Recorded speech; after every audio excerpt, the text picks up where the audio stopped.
place where shadows play. Legends come alive at the break of day. Footsteps echo loud, but no one's there. Bigfoot's lurking in the midnight air.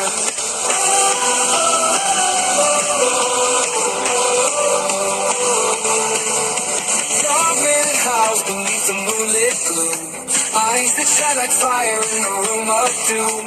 Poltergeist dancing, moving through the halls. Ancient secrets breaking through the walls. O.C.S.T, it's more than a name. Bigfoot and stuff, it's a whole new game. Chasing the truth in a silent night. Empowered by the mystery, fueled by the fright.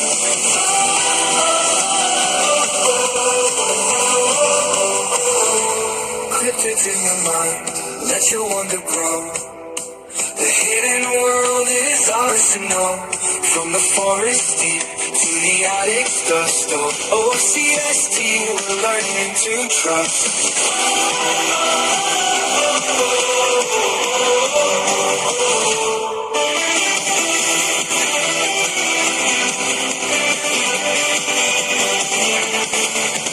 Tracks in the snow where the brave won't tread. Hidden voices calling from the things we've read. The unknown things with a haunting sound. Empowering us as the tales go around. O.C.S.T, it's more than a name. Bigfoot and stuff, it's a whole new game. Chasing the truth in the silent night. Empowered by the mystery, fueled by the fight.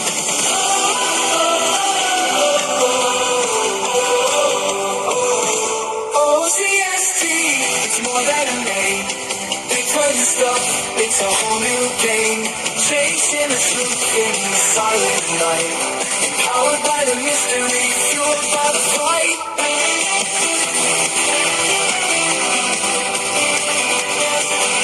Fueled by the fight.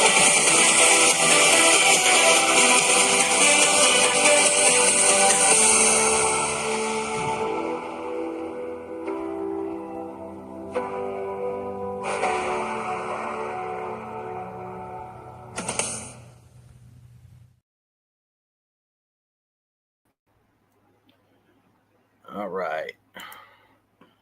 Hello, everyone, and welcome to O.C.S.T. Bigfoot and stuff. I'm your host, Harold Milam, and this is Christy Jarena Yay. Hi. of I CRJ just hit my Designs. hand. Sorry. All right, let's see who we got in the chat. Roll call, roll call. Roll call. Roll call, roll call. You have to scroll a long ways. Wow, there was lots of people in chat before we started. That's for sure. First one in the chat was Alex. Don't know if he's back in here yet, but how you doing, Alex? Hey, Alex. How's it going? Michelle McGuire, great to see you. Michelle. How's it going? Sharon Guy, great to see you. How you doing? Hey, Sharon. Let's see, we've got... Hey, Kat. How's it going, hun? Kat, good to see you. Hope Connor's behaving himself. He never behaves. Pink Pixie, great to see you. Hello, Pink. How's it going? Let's see. You're making me dizzy. Grace. Grace. Hi, Grace. Hey, Grace, good to see you. I don't know if the chat was actually stopping because no one said hi, and then I started saying hi to everybody, so I was making sure the chat was working. I hope the chat the chat is working now. Chat's working. Hey, Tim. Good to see you. Hey, Tim. Kat says that he is being Have. Let's see who else we got.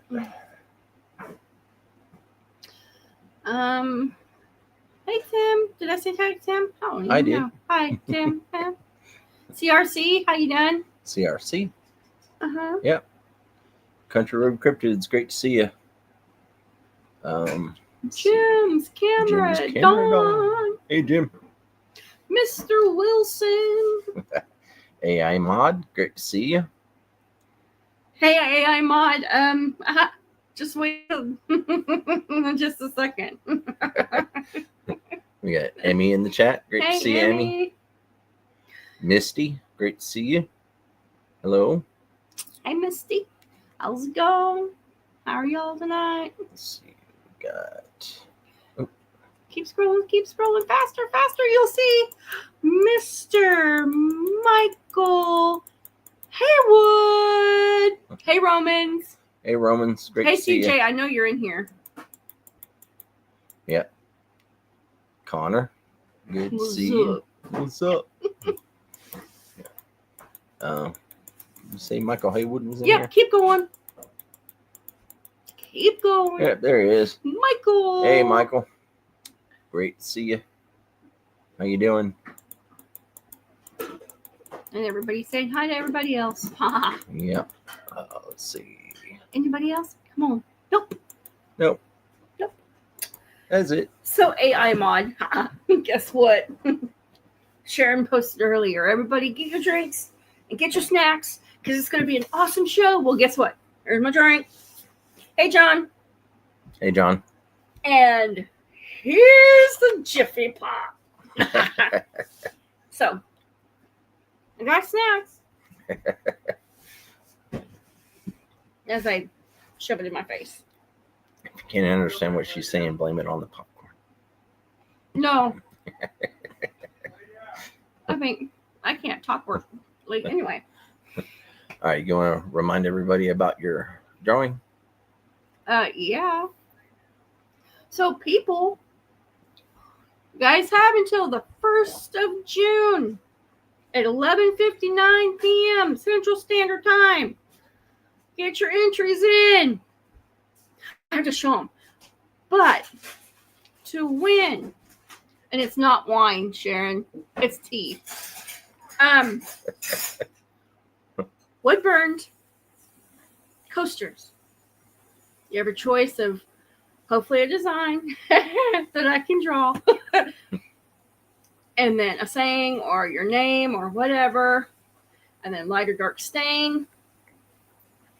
But I have to show you what the ending product will look like. Roughly. Hang on.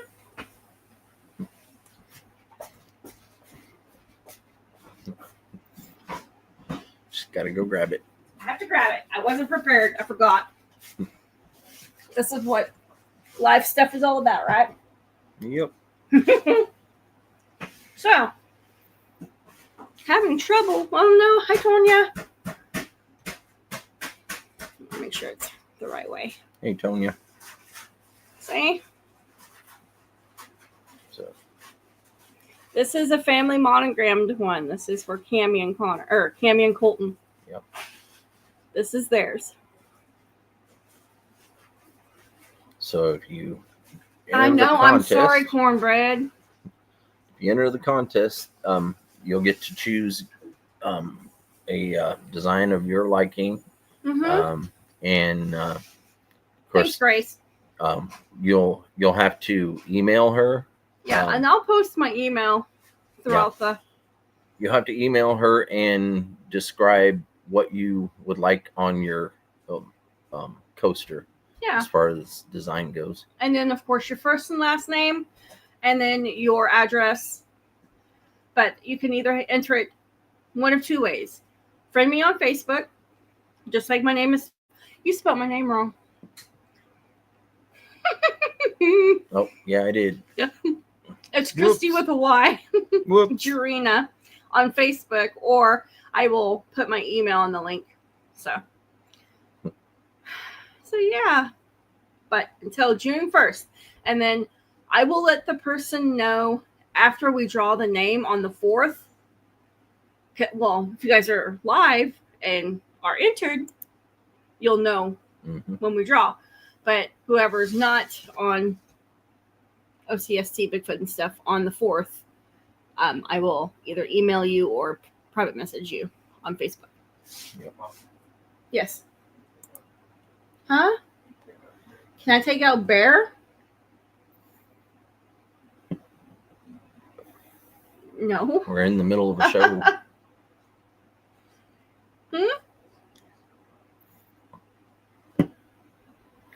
If you tell him not to pull you, he will not pull you. But anyway, so June 1st, 11:59 p.m. Central Standard Time. And I'm going to say good luck because it's going to be epic. I hope. Yep. All right, you guys. Without further ado, we have someone waiting backstage. Our guest tonight is none other than Brian Godhard of Cryptid Paranormal. You can find him. He has Cryptid Paranormal cryptidparanormal.com. You can look that up. Let's see. Bring that up here. Yeah. This is going to be awesome. If you look for that online, you can find that. Then, of course, he's on Facebook. Let's bring that up.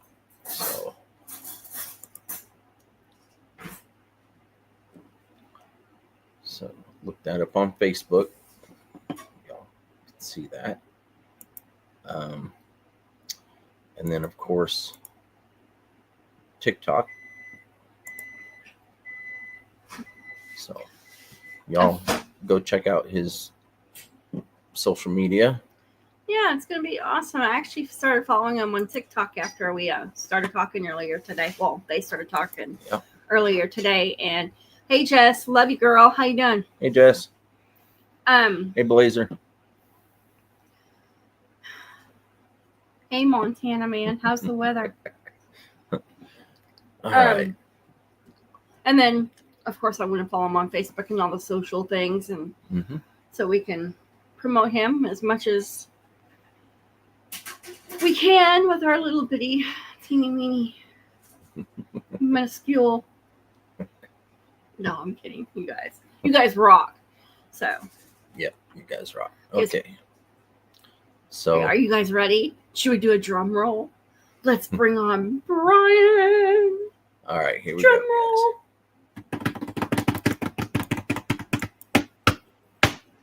Ta-da! Hey, Brian. Hey, Brian. Hey, guys. How you doing? Good. Pretty good. How you doing? I'm well, thanks. Good to be here. It's great to have you. So, tell us a little bit about yourself. So I've been involved in the paranormal and search for cryptids probably since watching Unsolved Mysteries in the 80s. Moving in the sightings in the 90s, things like that. Always kind of been not quite an obsession, but a relatively serious hobby. And then in the late 90s, my best friend PJ and I, who we're still friends till this day, were playing paintball at night at my parents' place in Pennsylvania. And we had an encounter with something that we believe was a Sasquatch. I was coming up one trail, he was on another. However, neither one of us realized what we were actually going towards. We thought was each other, and that was not the case. The reason I know that wasn't the case, after I started shooting at it, it started to stand up. And as we were talking earlier, as a point of reference, I am 6'8" tall. I was this tall at that time. And whatever this thing was. Sorry. Connor, he's got you beat, buddy. There's someone actually taller than you. Yeah. Sorry. No. Connor is 6'4". Oh, little guy. Okay. Little guy. I hope he hears this because I'm sure he's like, he ain't little by any means. Hey, Alex. Okay, I'm sorry. I didn't mean to. Oh, by all means. So we were tongue twister. We were playing paintball at night. It was somewhere between 10 p.m. and midnight because to us it seemed like a great idea to play paintball at night. You know, we were about 16, thought we were so geniuses. At one point, I think we had laser pointers taped to the guns so we could identify each other a little bit easier. And then eventually one of us would take the laser pointer off once you thought you had the other guy in your sights to surprise him. So we were doing all sorts of stuff. We've been running around there for the whole weekend. Oh yeah. And there was what looked like just a kind of a shadowy figure from the distance. It was hard to see. There's no lights out there. It's very rural, especially at that time. And I came up and I was like, oh, I've got him. I was so proud of myself. I had a big grin on my face. I was slowly creeping around, took my time. And I thought he was getting in position because I thought I had doubled back and I had gone around him. And I thought he thought I was coming the other way. I was like, this is perfect. I'm going to get some nice close shots. And he apparently had the same idea on a different trail. And he saw the same thing I did, except neither one of us realized it wasn't us that we were looking at. Oh, no. So I started shooting, and I still thought it was him, and he wasn't responding. And then he had the same experience on the other side. Well, as I moved in, I saw him moving, so I was it had to be him. Like I knew I was hitting him. I could see that clearly enough through the trees and the moonlight. Right. And I got within 10 or 15 feet, and I realized that wasn't him. And what we believe was a Sasquatch started to stand up. And, as I mentioned, I'm 6'8", and this thing was 2 or 3 feet taller than I was. Oh yeah. And Did you have to change your shorts afterwards? just about. You've never seen two fat guys run that fast in your life. I came out onto the main trail. He was already on the main trail, and I had stopped to turn behind me to see if it was following. And he about knocked me over on his way back to the camper. We had no idea. And we kind of looked at each other and like, so it wasn't you. No, it wasn't you either. And then we looked over to would have been my right. And there was something in the distance that was standing there looking at us. And we kind of looked at each other and then took off running. We ran inside and looked out the back window, and there was nothing behind us. And we were up the rest of the night trying to figure out what we saw. And ultimately, by morning, we came to two conclusions. Either there's a 10-foot guy in a monkey suit, or we saw a Sasquatch, because there was nothing else that made sense. It was tall, but it walked, because when we looked back at the trail to see, it had walked towards us. And it was moving pretty fast, but it wasn't running, if that makes sense. It was just moving. And at some point, it must have realized that we were more scared of it than it probably ever was of us. And it just stopped, and we didn't wait to find out what it wanted. Now, if the same thing happened today, I would be running towards it, not away. But at the time, as much as I'd watched on Unsolved Mysteries, Sightings, and other shows, you never actually expect to run into one, No, not necessarily. I always believed that they were out there, but then the shock of actually being in the presence of one is a little bit. Did you guys happen to go back to the area afterwards? We went back the next day after it was nice and bright outside, and we slowly inched our way back there and kind of looked around. Mm-hmm. We didn't see any traces of anything. We certainly didn't see it. Now, what we looked for then would not be what I would have looked for now. We just kind of walked around the area and figured Right. We saw where the paintballs were hitting. We kind of figured out where it was. We walked to where he was, and we kind of recreated everything. Mm-hmm. And we looked around in the woods to see if we could see anything, and we didn't see anything. And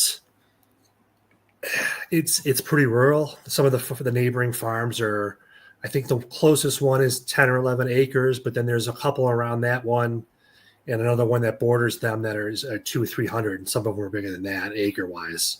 Yeah. Wow. Very well. Very, very rural. forested. It still is till this day. My parents still have that place out there. They retired there, so we can still, every now and again, I walk that same path. Mm-hmm. Never seen anything since, unfortunately, but from time to time I check it out back there just to see, because I could still, in my mind, I could tell you clear as day exactly where it was in the trail. I'll never forget it. Oh, And yeah. PJ and I talk about it all the time. Yeah, just because they don't leave any trace doesn't mean they don't go through there. No, yeah, that's very true. Yeah, now I look for footprints. I look for branches at roughly 10 to 15 foot height that might be snapped, or trees that are yanked out of the ground. Yeah. Back then we had no idea what to look for. We were just walking around like, oh, I wonder if it's out here. What are we gonna do if we find it? I don't know. Let's go see if it's out there. Yeah, that's what You know, took me so long. Like I was telling you, I started my interest back in 2012, but I actually didn't start doing research um, on a full time basis up until what 2017. I think it was, yeah, about 2017. So 5 years after that, and then I got into the YouTube scene, probably maybe 2 years after that, even. So um, it's just a lot of places I've been. There'd never been any sign of Bigfoot up till I had that one experience. So you can have a Bigfoot um, anywhere around you, even in the city. Even in the city, um, it's hard for a lot of places like that for something that big to even leave one little trace sometimes. And I'm sure that you've had uh, other experiences where you've found, like you said, the broken twigs. Have you ever found any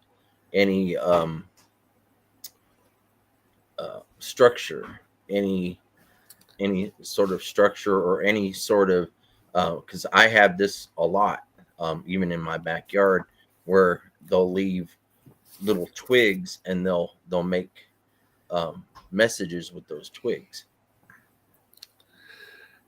I don't know. I've come across structures before. I came across a few in West Virginia about 2 or 3 years ago that I can't explain. It could have been a person. I was pretty far out there. I went down an old logging trail Mm-hmm. in one of their state forests, and then I just parked my truck and went, and I had one of my dogs with me, and I just pitched a tent and hiked around, and I saw some, but I don't know if that was something that somebody was Right. practicing their bushcraft, or if that was in fact a Sasquatch doing it. And I've heard that some people have seen those structures around areas where they are. Yeah. But I can't say for certain what it was. I mean, there's certainly broken branches that were high enough up and they were pretty thick, but there were no footprints as usual. There's no hair, of course. I looked everywhere and I couldn't find it. But it took me probably about an hour before I set up my tent. So I was pretty deep out there, but that's not to say that someone else hadn't been through there as well. So I can't rule anything in or out. Yeah. When we're out, especially where there's a lot of traffic, human traffic, a lot of times you have to discount a lot of things because it could be human related, or but like you said, like the height of the tree bends, even where you can tell something has snapped the limb at a certain point, and the way you can tell what that is with the force of the brake right at the braking point. I'm sure you know where if it's a natural brake, you're not going to get that twist all the way around. So have you ever found any that have been broken at a certain angle, but taken and twisted clear around where you've got all these fibers that have been twisted into a tight formation? I've seen that a couple times. Yeah. And the height, I would guess 10, 11 feet. So it could have been. It's sometimes it's hard to tell because I try to look at the weather patterns. Was Yeah. there a bad storm that came through there? If there was other people Yeah. trying to get something broken off but couldn't do it, and maybe they got it loose enough, or Right. I try to rule out every plausible other explanation before I settle on there being a Sasquatch in the area. Yeah. Have you come across any evidence of any other type of cryptid in those areas? Not so much in those areas. I recently started to get more and more interested in Dogman. Mm-hmm. I spend a lot of time I try to go at least a couple times a year to the Upper Peninsula in Michigan. Oh, yeah. Very, very thick. There's a lot of Squatch sightings up there, but there's also a lot of Dogman sightings up there. And I was always kind of hit or miss on the Dogman. I was never quite sure, is it people mistaking it as a Sasquatch, or are they seeing a Sasquatch and just not, you know what I mean? Is it everyone's perception and description is different? Right. And then I really started digging into the research, and I've spent a lot of hours going down some rabbit holes with Dogman. And I traced him back to ancient Egypt. There's stories in Greece. There's, ancient Sumerian legends where they talk about it. Yeah. And there's I stuff like with the rabbit North holes. American. Squirrel. Oh, sorry. That's right. But there's also a lot of Native American legends that deal with that too. And Yeah. it seems unlikely, from what I can tell, that all these cultures would have the same descriptions. They're all seeing the same thing. And everything we know in history tells us that they should not have been able to communicate. Not Right. until the Europeans arrived. But this, there's stories in the oral history of some of the tribes out west that have been passed down. There's old paintings in caves. There's old carvings, drawings, and things that have been dated prior to European arrival. And that shouldn't be possible if they're all seeing something different. Right. Exactly. So that's been a big thing, that even with Sasquatch too, because we've always been told that there's no primates in North America, at least in the United States, that there's nothing natural. Anyways, there's stuff that's been released or escaped, but there's no primates. And my question is always the same. Well, if that's the case, how did the Native Americans make a totem pole with a Sasquatch head on it? Right. Because the Europeans recognized it as an ape. The only way they could recognize it had to look enough like an ape for them to say, oh, that's some kind of ape. Well, how would a Native American know what an ape looked like if they've never seen one? They've never seen a monkey. They've never seen any other kind of primate. So they're clearly, there's something that they were seeing. And there's the cave drawings, the paintings in Mount Shasta in California that go back potentially thousands of years. Yeah. And they're depicting some kind of primate creature. But again, how would they possibly know what that looked like? You have up in Alaska too, the native cultures up there. They have all sorts of old totem poles, paintings, drawings. Oh, and yeah. how would someone from Alaska 1,000 years ago make it to Oregon? Because there's no roads. It's all wilderness. There's weather. How would they make that journey and then travel back to tell everybody what they saw? I had this idea, this drawing. So in the same thing, if you look in Canada, the First Nations people, you have one end of Canada, they have it. The other end of Canada, they have it. Canada's a massive country. How do you get from one end to the other and back? How do you get through the United States? All these people are describing the same thing. And then if you look at European history too, it goes back hundreds of years, thousands of years. There are descriptions of some kind of ape creature. You've got the Yowie in Australia. You've got the Himalayas, the abominable snowman, the Yeti. Yeti. Yeah. There's all sorts of different primates that people are describing where there's not supposed to be primates. But how would they know if they don't have the ability to communicate or travel? They had to have seen it to describe it, to draw it correctly. Yeah. Yeah. And, all the evidence points towards those things existing in different forms, of course. You have different climates. So you're going to have a different so-called breed of one in one area, and then a different kind in another. Like we have the American Sasquatch, which we call Bigfoot. And then, like you said, there's the Himalayas where you have the Yeti. Then you have the Yowie in Australia. So, they each have a different footprint. They each one of their footprints are totally different. You've got you've got the sightings, the personal sightings where people explain what they've seen, and then of course there's been all kinds of hair samples, DNA samples. So it's getting a lot harder for science to keep denying what is actually out there.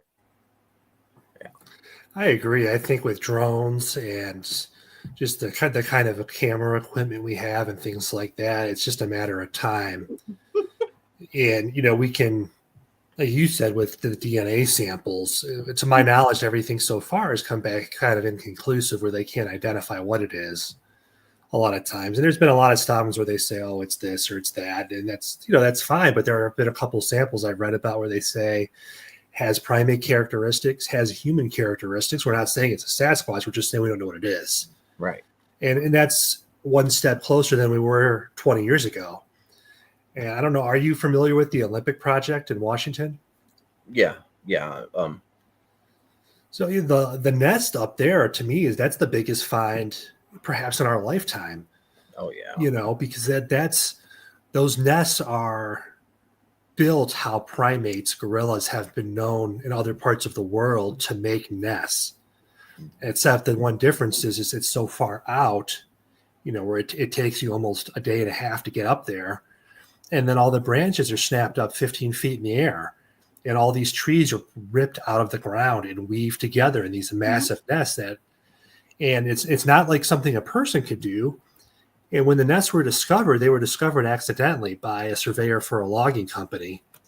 And he was just happened to be out that way and was curious and exploring. And he, stumbled upon this stuff. So, to get there, a friend of mine is a member of the Olympic Project, and she said she's been out there several times, and she said, the biggest thing is getting there. You have to go through 3 locked gates. You have to have keys. Then you have to park, and that's a good 6-8 hours of driving. And then it takes almost another 12 to 14 hours on foot, because you get to a certain point where the bushes are so thick that you have to army crawl on belly crawl all the way through for almost a mile. And it literally takes almost a day and a half to get there. So yeah. I don't see how someone, first of all, why would you stage something that far out that no one would likely ever see? And how would you do it? How do you get equipment out there? How do you get ladders out there? Yeah, exactly. It's way too far out in the middle of nowhere for something of that nature, something that big to be constructed by human hands, just with the simple fact, like you said, the man hours it would take, and then having to have the ability to get in and out without leaving any evidence of a human being there. Yeah, there's just no way. And the Olympic mountains are massive. It goes on for hundreds of thousands of miles up there. So there's plenty of spaces for them to disappear. There's plenty of food up there. There's pretty much no human interference whatsoever in most of that area. So it's really the perfect place for them to thrive, really. And then they've recently discovered more nests up there from what I read. I think they're up to like 30 or 40 nests now. And something is making those nests. Something is using them. Some of them are years old. Right. My understanding is that some of them are 30 years old. So if that's the case, this is the most elaborate hoax in history. And someone was really had some foresight, which is, the odds are astronomical. It just doesn't make sense. Some kind of animal must be doing it. And they've had zoologists out there, anthropologists, and no one can for sure figure out what it is. Just that something's making it, and it's not us. Yeah, exactly. Hey, Brian, can you do me a favor? Sure. Type in chat hi. I don't know if it'll let me. Hopefully. Yeah, you should be able to. You should be able to type in chat hi. It's my chat is not responding. Oh, shoot. Okay. Well, Let me try. ERJ is going the other way then. Yeah, Yeah, it won't let me click. Usually, we can wait a just minute. type something There in it the goes. chat. And, Oh, okay. ooh. Yeah, I don't know if it's Yay! like buffering on my end for the chat for some reason. Yeah, it showed up on our end. So now she'll be able to post your link a little bit easier. So is it just Oh, excellent. Do you just use this YouTube for your stuff, Brian? Or do you That actually YouTube, I haven't set up a YouTube channel yet. I'm going to start my own podcast probably in 3 or 4 weeks. And then Okay. I'm going to launch a YouTube channel. But yeah, the best way now to get a hold of me is just my website, cryptidparanormal.com. Okay. Or Facebook, Instagram, whatever. TikTok, I'm on all of them. That's what I forgot. I forgot to post your Instagram. Oh, that's all right.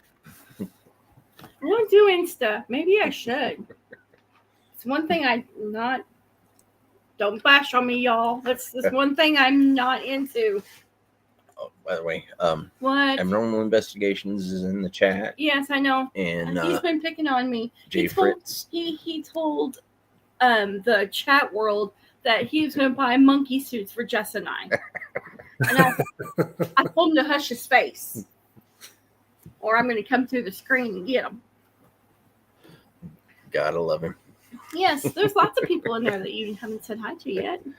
Yeah. Hi, everybody. Yeah, the chat's on fire. There's a lot of interesting stuff in there. Oh, yeah. Yeah. Oh, I yeah. see the comment about the Nephilim skeletons as well. I've been reading about that too. Yeah. Yeah. That's an interesting phenomenon. Abnormal Investigations also has a podcast show, kind of like what we do. In fact, we're Just a supposed to little be bit. on We're supposed his to be on podcast his tomorrow. Yeah. But Mogs and Stevie B are giving a giveaway tomorrow. Yeah. And so don't yell at me, Mike. I may be halfway in your show and halfway in Mogs and Stevie B. So, yeah. With that being said. Yeah. Some fellow Margie. podcasters of ours, they're having their 500th episode. Yeah. So y'all need to check out Mogollon Monster tomorrow night, so you can be eligible for their giveaway. You have to be in the chat. Mike, That's fantastic. Good for them. do you want me to be on your show tomorrow night?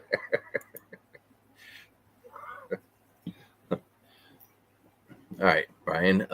Sorry, Brian. By all means. You said you're also into the paranormal, right? I am. Tell us a little bit about your paranormal experience. So I went to Columbus State Community College in Columbus, Ohio. And I was going to class one day and I saw the girl looked about my age at the time, probably 20, 21. Very old-fashioned red dress. I thought it was really strange. She was very attractive. So I was on my way to math class on the top floor, and I saw her walk down the hall. So I said, what the hell? I'll go talk to her. And then I started to go down. I looked in the classroom to see if anyone was in my class yet. And then I looked over and she was gone. And they, oh, she must have stepped into a room. Wonder if there's some kind of weird Renaissance club or something I didn't know about. And I walked all the way to the end of the hallway, and all the rooms were empty. And there was a guy coming up the steps, and he asked me if I saw her. And I said, no, she had to go on down that way because I was coming from the other way. And he said, no, she was walking towards you. And I walked back down the hallway. I looked around, and I don't know what happened to her. And at the time, I was like, oh, that's kind of strange. I didn't really think of anything of it. Like, one of us must have missed her. About 6 months later, I got a job working for the school as a student ambassador. And I started giving tours. And during the training, they were giving the tours, and then we got to Aquinas Hall, and they said, then, the most interesting thing about this hall is that there's, for the last 50 years or so, people said it's haunted, which immediately got my attention. I was like, really? By what? And they said, everyone sees this really pretty lady in a red dress, and she looks normal, and then she just is there 1 second and gone the next. And I said, well, you got to be kidding me. And a couple other people that I worked with in the admissions office had a similar experience. They had seen her before. And it was just fascinating to me. And then it was all, I was already addicted from seeing a Sasquatch years before, and I was always into this stuff. That just kind of finalized everything in concrete, and it began just researching and watching documentaries and anything else I could think of. And I've gone over the years to West Virginia Penitentiary. I've been to Mansfield 4 or 5 times. There's the Riders Inn in Painesville, Ohio. I stayed overnight there by myself. I've gone to private residences, anywhere haunted I can get to. Any ghost tour I can do, I try to see everything. And, the more you talk to people and the more you dive into it on the research end, I started to begin to wonder if cryptids and what we're considering the paranormal is not somehow connected. Right. There's just too many weird coincidences. And I don't think the supernatural is magic. I simply think it's a level of science that we don't understand yet. Right. I don't think there's anything mystical about it. I think there's explanations out there. We just don't have the technological ability yet to get there. But I think we're getting closer, and the reason I say there's a connection is because, a ghost disappears instantly. Well, so does a Bigfoot. You see a Bigfoot 1 second, they seem to be gone the next. And I know I've heard some, different Native American cultures believe that they're forest guardians or some kind of spirit, or, I know there's been, I watched a documentary recently on Tubi called Sasquatchin, where one of the First Nations elders were talking about a tribe up in there in Canada, and their oral history talks about the Sasquatches moving through portals. Right. And that's a thing too. A lot of people have said that sometimes there's flashes of light, or there's some kind of weird, static or something happens, and then all of a sudden they're gone. Now, whether the portal is, I don't necessarily know if they're creating them, if that's what's happening. Is it something that naturally exists? Is it something that was designed by something else, whether it be a civilization that we have forgotten about as a species, or is it something from not around here? I don't know what the answer is. I don't think it's a mystical answer. I think there's probably a scientific explanation. Right. I've talked to a group of guys out of West Virginia I met at a conference last year, and they told me that they use Geiger counters now. They were out looking for something else, and they ran into what they think was a couple of Sasquatches, and they just happened to have a Geiger counter with them. Mm-hmm. And they said, well, they turned it on and it just shot up, and they had all sorts of readings. And then the Squatches were gone. And then a few minutes later, everything disappeared. And those researchers I was telling you about earlier, you have Jack the Cameraman and then MT Paranormal Life. Well, MT Paranormal Life, he's all about the paranormal.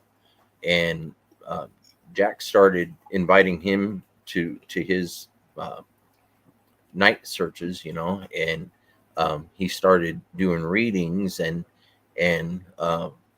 there's been a lot of evidence that he's come up with on camera of the two of the the cryptid world and the paranormal being linked together. So very interesting stuff. Me personally, early on in my investigations, when I was out at the Wichita Mountain Wildlife Refuge, I had taken some pictures up in the mountain range, and I happened to snap a picture that had a very bright blue light at the top, right? And it radiated outward, and then it lit up all the way down to the ground around it, and then there was a fog coming out of it. Now, there was no fog on either other side. It was just coming out of that center. And, I didn't think anything of it at first. I thought, oh, my camera's, lighting is messed up, and but I come to find out later on that there had been a lot of people that had been experiencing the blue light, and then having what seemed to be a light source kind of expanding and then creating what looked to be some sort of hole or portal. So, I had no clue in the beginning. I was just, researching an animal that walked around bipedal, and but then I started connecting the two with, cryptid with paranormal, because my interactions with Bigfoot a lot of times has something paranormal happen either right before or right after. So yeah, there's some sort of connection. We just have to, connect the puzzle pieces. Yeah, the deeper you dig into it, it seems like it's tied together.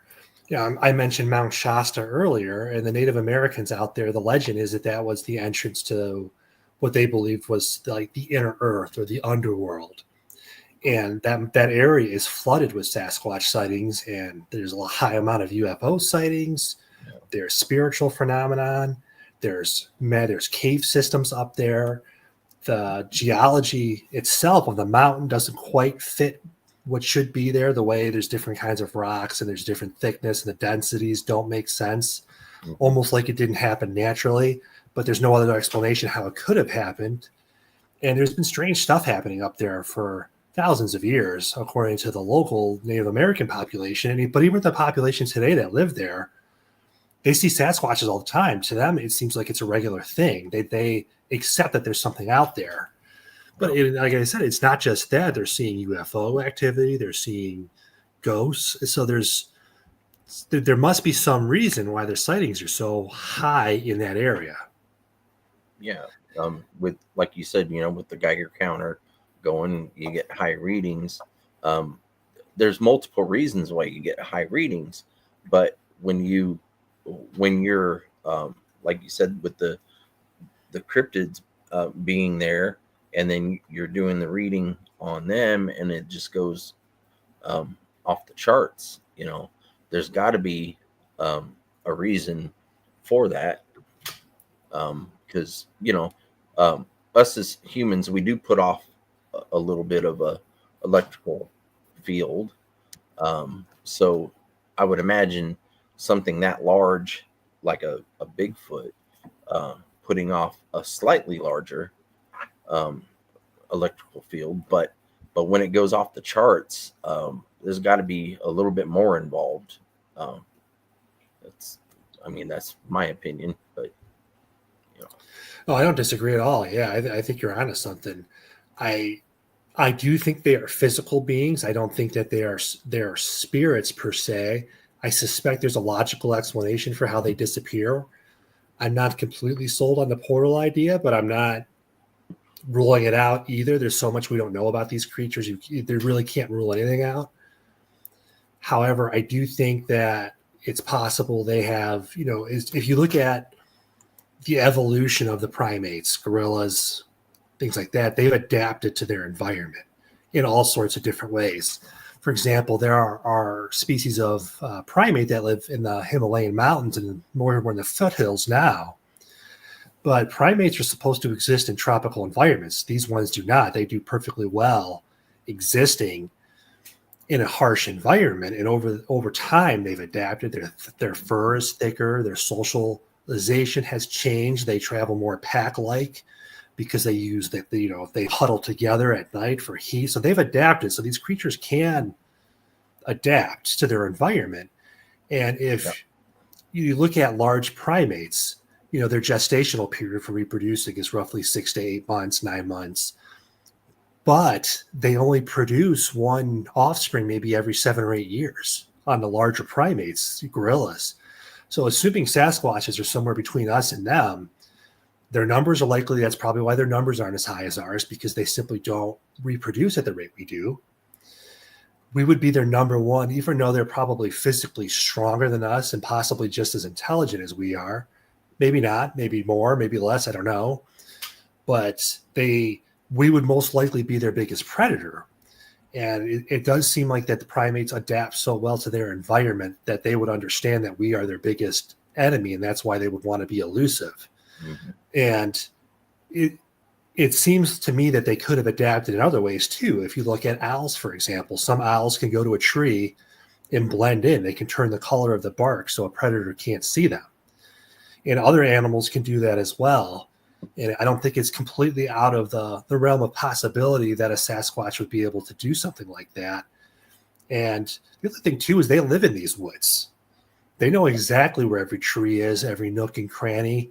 I mean, they sometimes we joke around about Sasquatch or Bigfoot being the world champion of hide and seek, but the reality is that's exactly what he is. Mm-hmm. These things have probably done this their entire lives. They've avoided human contact for whatever reason. And so I think there's a lot of questions that we need answered before we can rule anything out, such as portals. Again, I'm not necessarily sold on the portal idea, but I can't rule it out. We don't know enough. Right.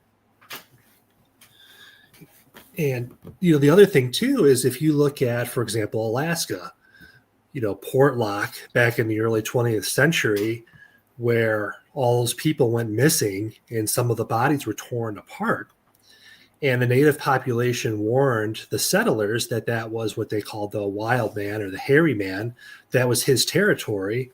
And they stayed clear. And as long as they stayed clear, they were left alone. But if you go into their territory, they'll kill you. And that's what ended up happening. And that town was evacuated almost overnight.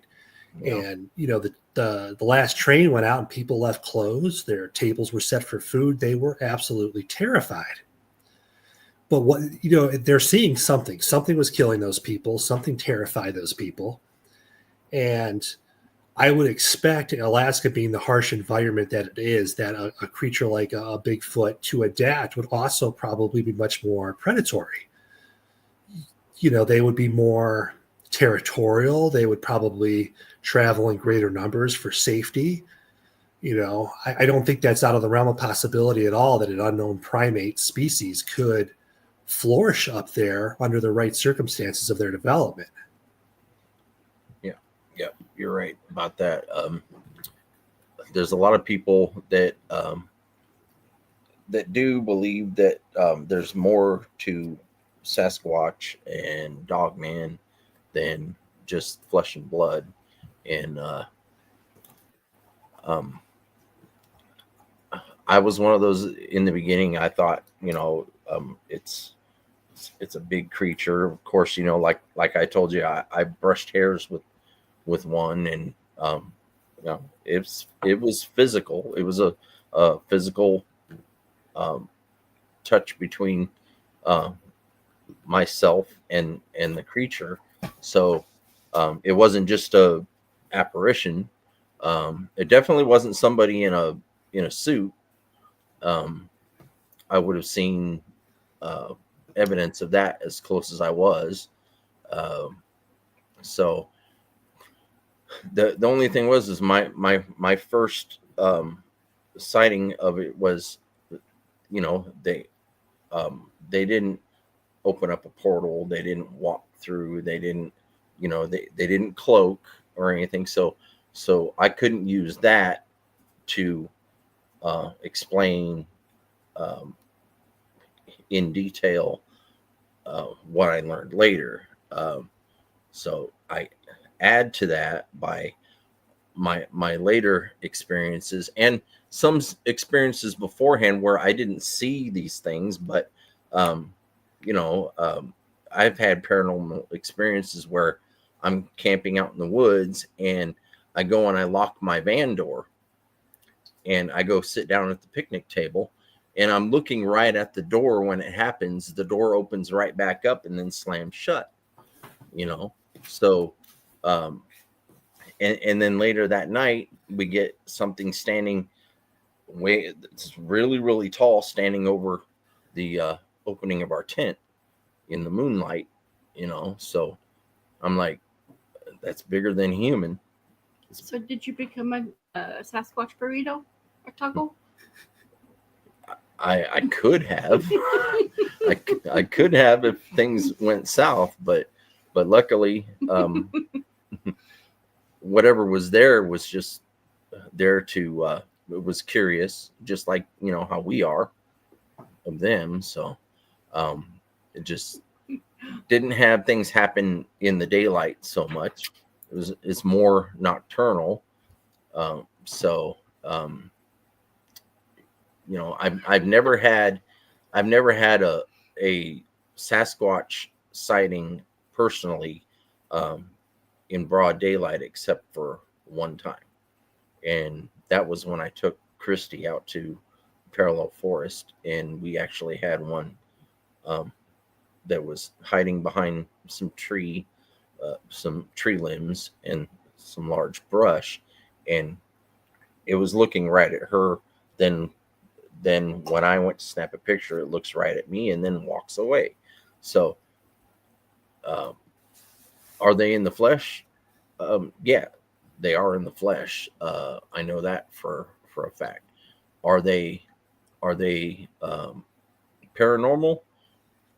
That's where it's like it could go this way, it could go that way, or it's right down the middle. It's always one like or the silver other. lining or the gray cloud or whatever. It's like, yeah. Yeah, I think it's definitely has paranormal aspects to it, but I just think I think it's a level of science that we don't understand yet. And I saw some of the comments where people were mentioning that they migrate, and I agree with that. I think they do migrate. Mm-hmm. I do too. I think necessarily in nocturnal. I think it just makes more sense for them in areas where they were more likely to encounter humans to move at night, because their vision is very possibly better than ours. Again, this goes back to all the things we don't know about them. But what we do know about humans is our vision is not as good as night. That doesn't mean at night. That does not mean theirs is not. There are plenty of animals that can function very well at night, much better than we can. And the other thing too is we don't know how developed its senses are. Its sense of smell, its hearing, its sight. Its instincts. How if you have, I don't know if you have dogs, but if our dogs, if they get around someone they don't like for some reason, you can tell they don't like them. Yeah. Our dog will freak out if she doesn't like someone, which is very unusual because she likes everybody. I've had a Sasquatch actually growl at my dog. So, yeah. Well, what I was going at is dogs can often tell when there's something wrong. When there's something wrong with somebody, dogs can tell when people are going to have a seizure. Dogs are capable of really incredible things, but they're not the only animal that has senses that we do not, or that we have forgotten that we had, or forgotten how to use. In assuming these primates have been out there for all this time, growing up alongside of us, development, they very possibly have developed similar instincts. And if we're a threat to them or a perceived threat, they may be able to sense us much sooner than we become aware of them. They are aware of us. And that might be part of the reason that they are so elusive, is because they can tell we're coming before we can see them. Yeah. Hey, Sparky's in chat. Sparky's in chat. Yeah. Hey, Sparky. We also have Elder Medicine Bear Claw. Yeah. Concy. Hello, Ramona. Hello. Yeah. Ramona is Elder Medicine Bear Claw. Excuse me. She has had a clan of Bigfoot in her family for generations. She's an elder in her tribe. She's based in California. She has dealt with the good and the bad of having this connection with Sasquatch. she has had many before her that have dealt with them, and it goes, like you said, the indigenous population, how throughout the years, throughout this the decades and decades of them telling their ancestry, they're connected directly with these creatures. A lot of indigenous tribes actually don't refer to them as creatures, so to speak. They refer to them as human. So they've lived alongside them for many decades, many centuries actually, and they tell us these days that that Bigfoot is was here before us, and they'll probably be here after us, and that we learned a lot from these beings. We learned how to survive. They learned from us, but I think we learned a little bit more from them as far as if you've got someone that comes, let's say you have the Pilgrims come over, okay, they come to the Americas, and we all know the history of where they would starve because of not having the proper schooling on how to raise their crops, or how to plant, how to cultivate, how to even preserve their food, and then the indigenous population comes in and they teach them these things. Well, there's a lot of evidence of Bigfoot out in the wild. They actually do. They actually do farming to an extent. There's the wild fruits and vegetables out there, and you'll go into. I have personally gone into an area where you'll see just a very large abundance of wild vegetables out, and they're all located in one certain area. And then you can go beyond that, and you won't find that anywhere beyond that point. You can tell in some areas, like I personally have, where those things have started to grow, but they've been picked. They've been picked clean because they're keeping it located in one certain area. And then as far as fishing goes,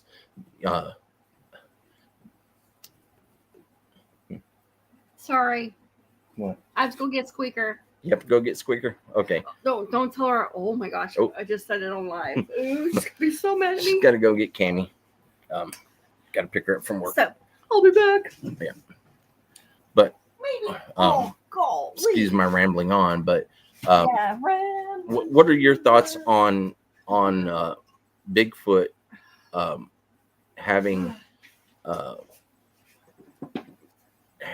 the intelligence to do a lot of the things that we did in the early days of settlement? Very possible. There's, as you mentioned, a lot of Native American tribes, and I know a lot of the First Nations people up in Canada have stories that have been passed down through the generations of how they used to live side by side, and that they were simply another tribe of beings, and that they helped each other and they communicated and things like that. And we probably learned some things from them. Perhaps they learned from us. And when all the stories end the same, basically the Europeans came in, and instead of adapting to the environment, our ancestors or the first settlers changed the environment to suit their needs. And typically in these stories, the Sasquatch or Bigfoot or whatever name that particular tribe is going to go by, they just the Sasquatches decided that they didn't want anything to do with us and what we were doing because they thought it was wrong. And they had a way of life, and that's how they were choosing to live. And if we were not going to live like that, then they wanted nothing to do with us. And then they went their own separate way, which is very possible. If they are as intelligent or more than we are, it is certainly very possible they were living in harmony with us.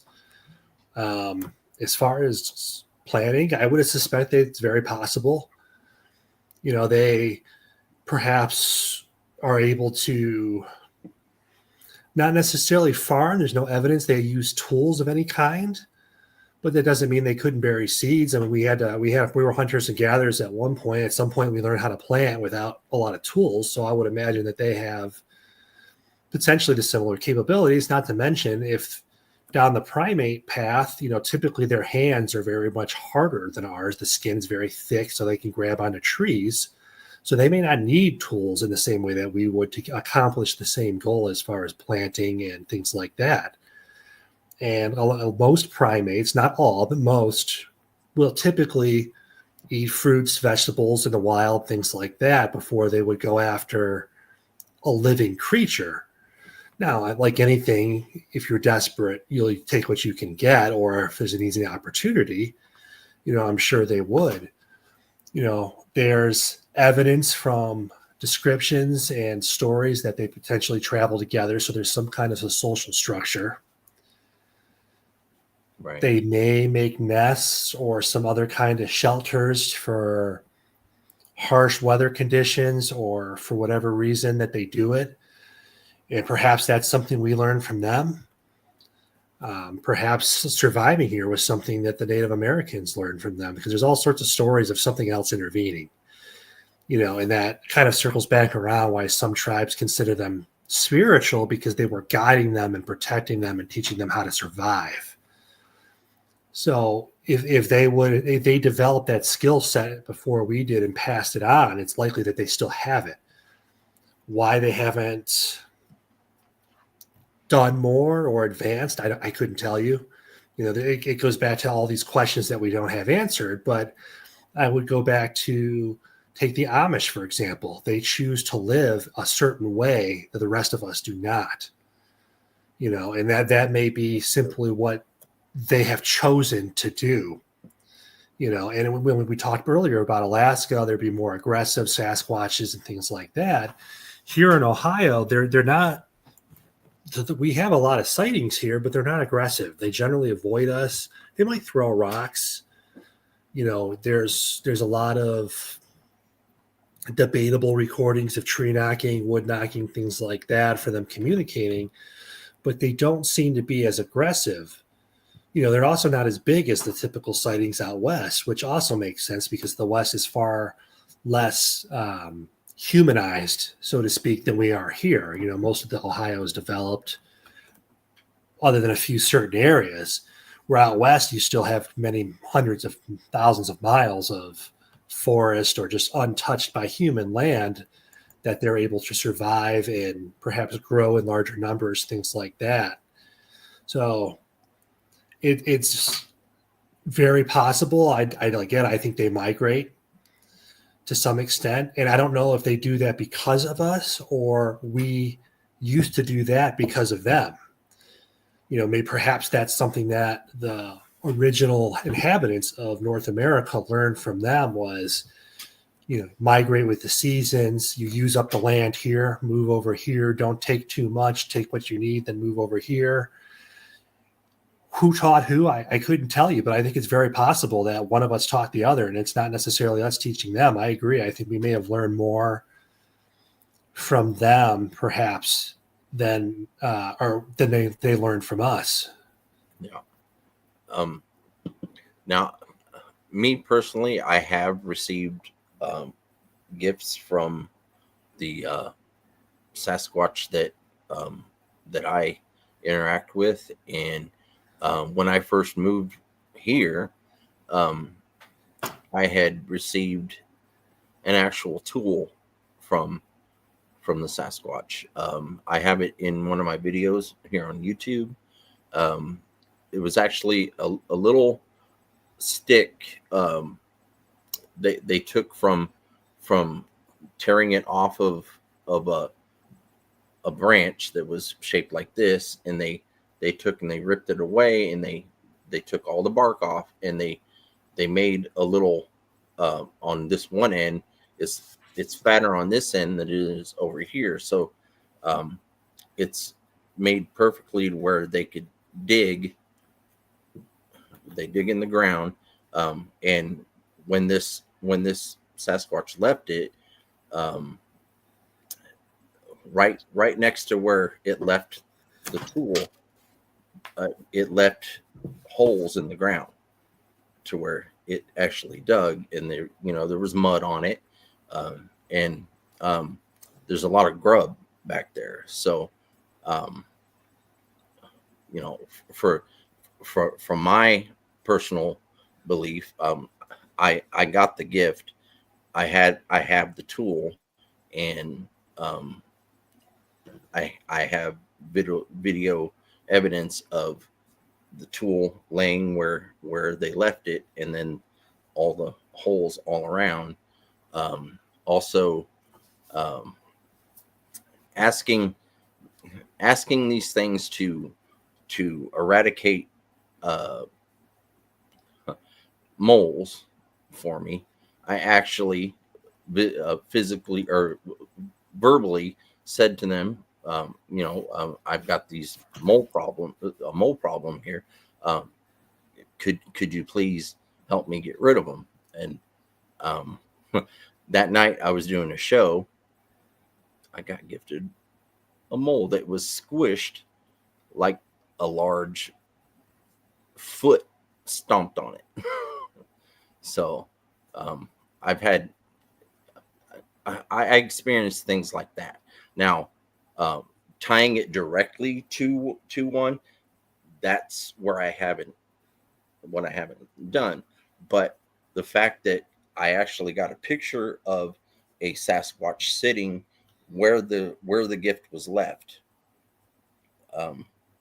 She visits and she sits back there, and she has now 3 juveniles that also hang around the house. They're very mischievous, and they like to cause havoc.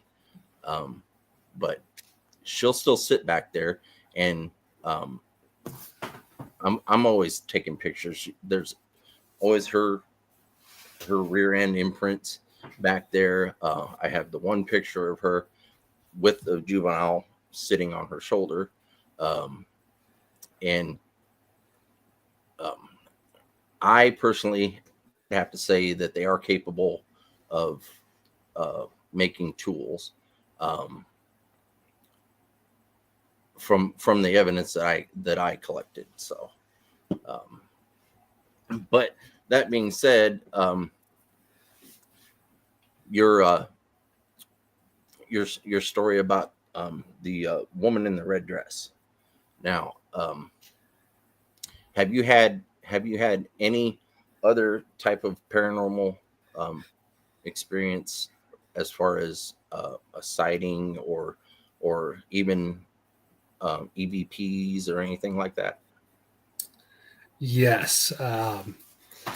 Last August, it would have been, I went to, I always pronounce the island name wrong, Blessenhurst Island in Parkersburg, West Virginia, with the Hidden Marietta Tour Company out of Marietta, Ohio. They're a paranormal group, and they have a relationship with the park rangers on the island. So twice a year, they're allowed to bring groups over to camp out overnight.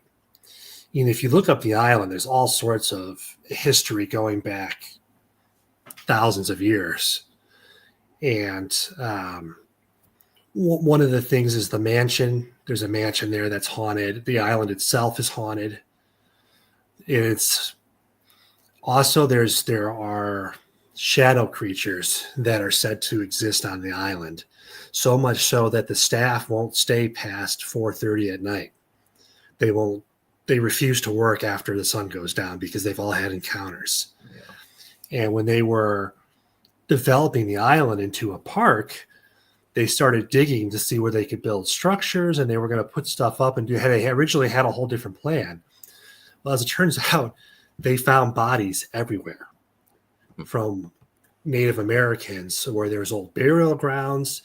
There were, the park ranger told me that, and one of the things that when they were digging, they found a head with basically a hatchet or a tomahawk stuck in it, a skull. Mm-hmm. And that there was all sorts of wars that were fought with the native population for however long they were there, well before the Europeans came. And of course, what you would expect once the Europeans came and settled, they killed everybody and massacred the island and took it and, proclaimed it Parkersburg, basically.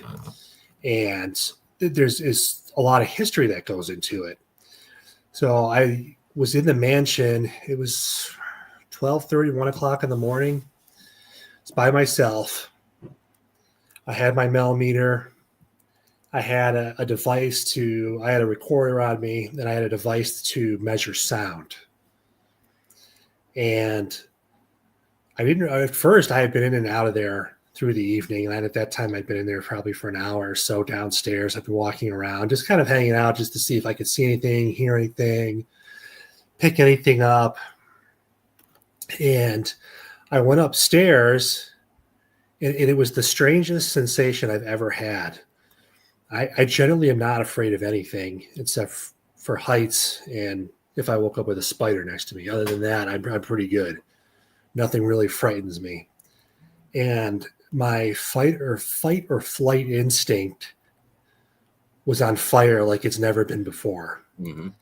And I had this overwhelming feeling of self-harm, like harm to myself or some kind of danger. And I stood there for quite some time. I refused to leave because if there was something going on, I wanted to see it. I wanted to try to get a picture or at least witness it with my own two eyes. And it got to the point where I had to go outside, and I can't explain why. It was the most peculiar thing that's ever happened to me. So I went outside, and the feeling was completely gone. Sat out there for a few minutes, looked at my stuff. No major reading, so I decided to go back inside. Walked around upstairs, everything was fine. I went back downstairs to the study, and I looked to my right, and there was, I don't know how else to describe it. It was like looking into a dark, bottomless pit of darkness. It was so dark, it stood out in a dark room. And at first, I wasn't sure what I was looking at, and I looked at my device to measure the sound, and it was spiking. And I had tested it several times. So that, it has a graph on it that tells you what is conversation volume, what is yelling, what is below human ability to hear, but it's picking up. This thing was going off the chart. It was going to the top. Someone should have been standing next to me screaming in my face. And it was very sensitive. If I took a footstep, it would register just a little bit. And it was just going crazy. And I could not figure out what was going on. I didn't see anybody. I didn't hear anything. And it had been working right. I tested it multiple times. And I watched this, for lack of a better term. I was not a big believer of the shadow beings until that night.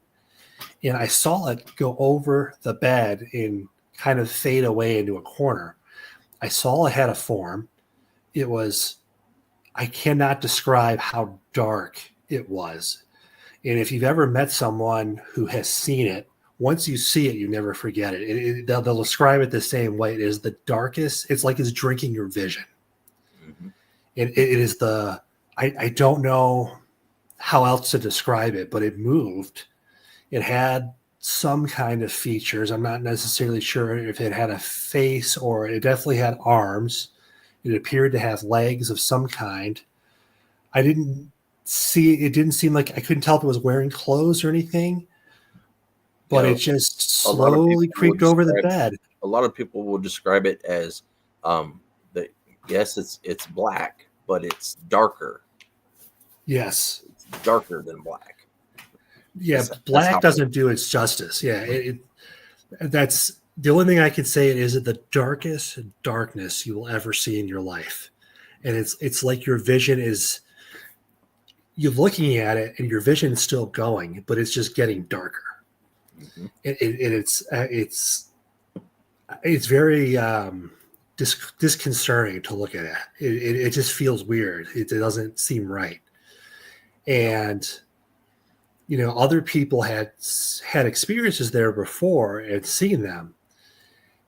So after I saw it, the first thing I thought is there has to be an explanation for this, right? There's got to be something. First thing I did was walk around the house immediately. I didn't see any light sources. I didn't see anybody around. I could not explain it. So then I went and tracked down some of the other groups. Some people were back at the tents. There was a big bonfire going on the other side of the island. I went there. Everybody said, no, I was here. I was over there, or we've been here for hours. Mhm. No one around. Completely isolated by myself in there.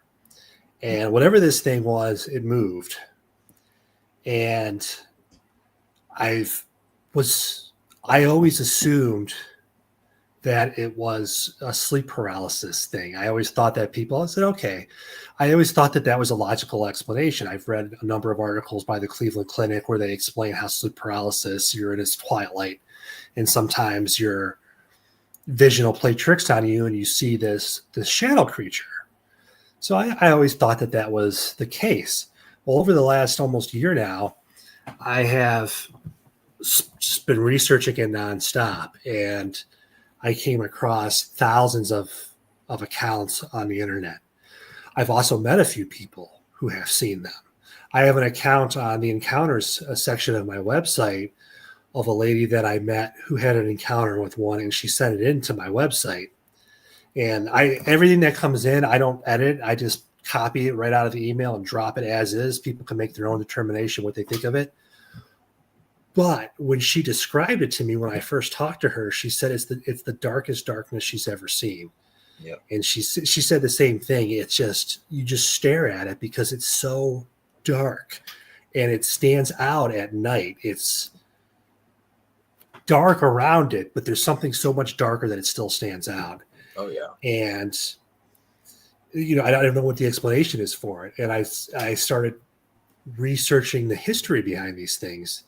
And again, all the way back to the beginning of civilization in Mesopotamia, they have legends of shadow creatures. The Sumerians have legends. The Babylonians have legends. The Egyptians had legends.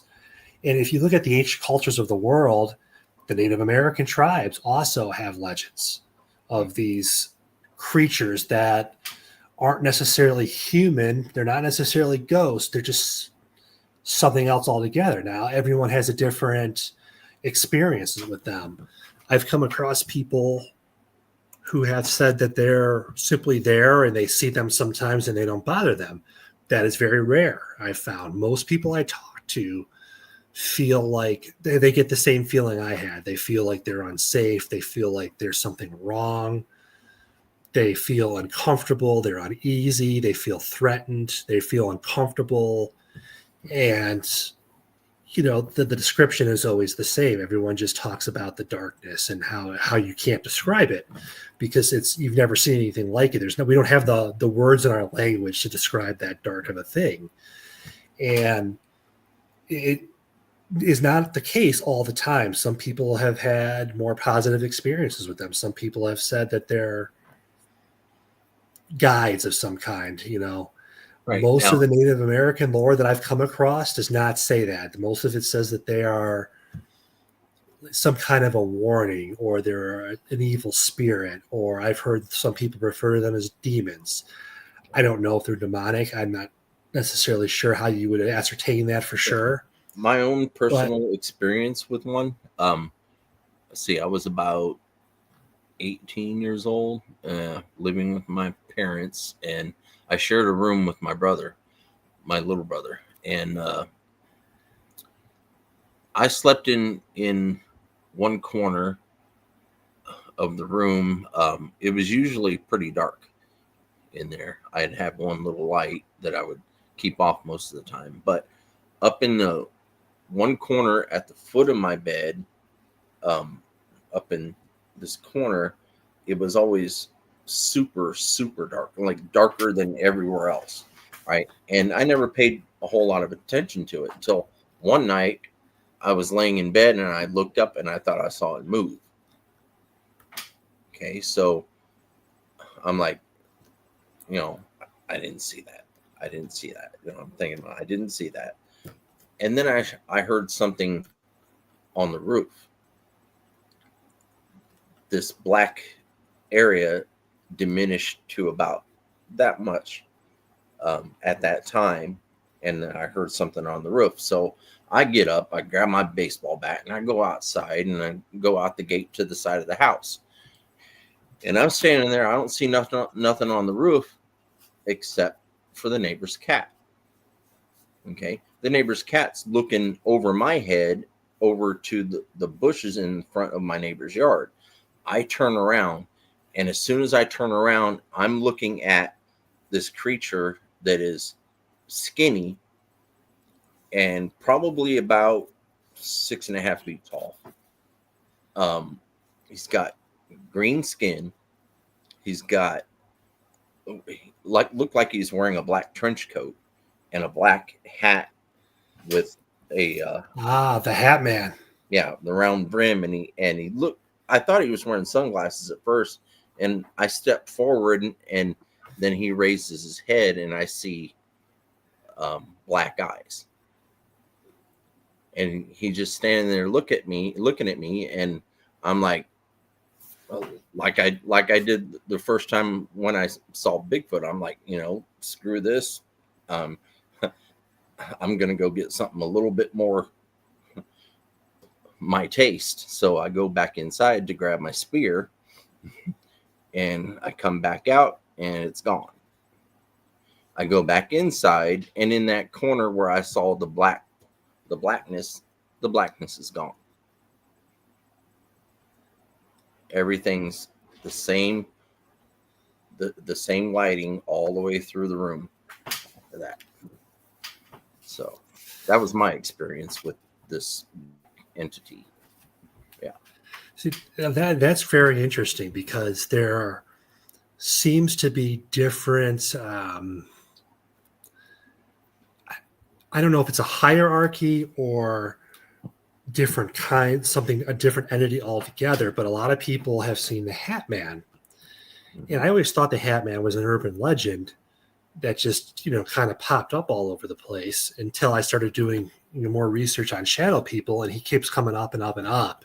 Mm-hmm. And then it turns out there's been sightings going back, into the 1800s where there's a guy with a hat. And what I don't understand is, why does he wear a hat? Some people describe a cowboy hat. Some people describe a top hat. Some people describe a fedora. A lot of people describe the trench coat. And it's all over the world. If I was to explain to somebody what this thing looked like, I'd be like, if you watch WWE wrestling, The Undertaker with the hat and the trench coat. Oh yeah. That's what I'm like looking at it, and I'm like, what? Because it looked like a man wearing an outfit like the Undertaker, but he had green skin and black eyes.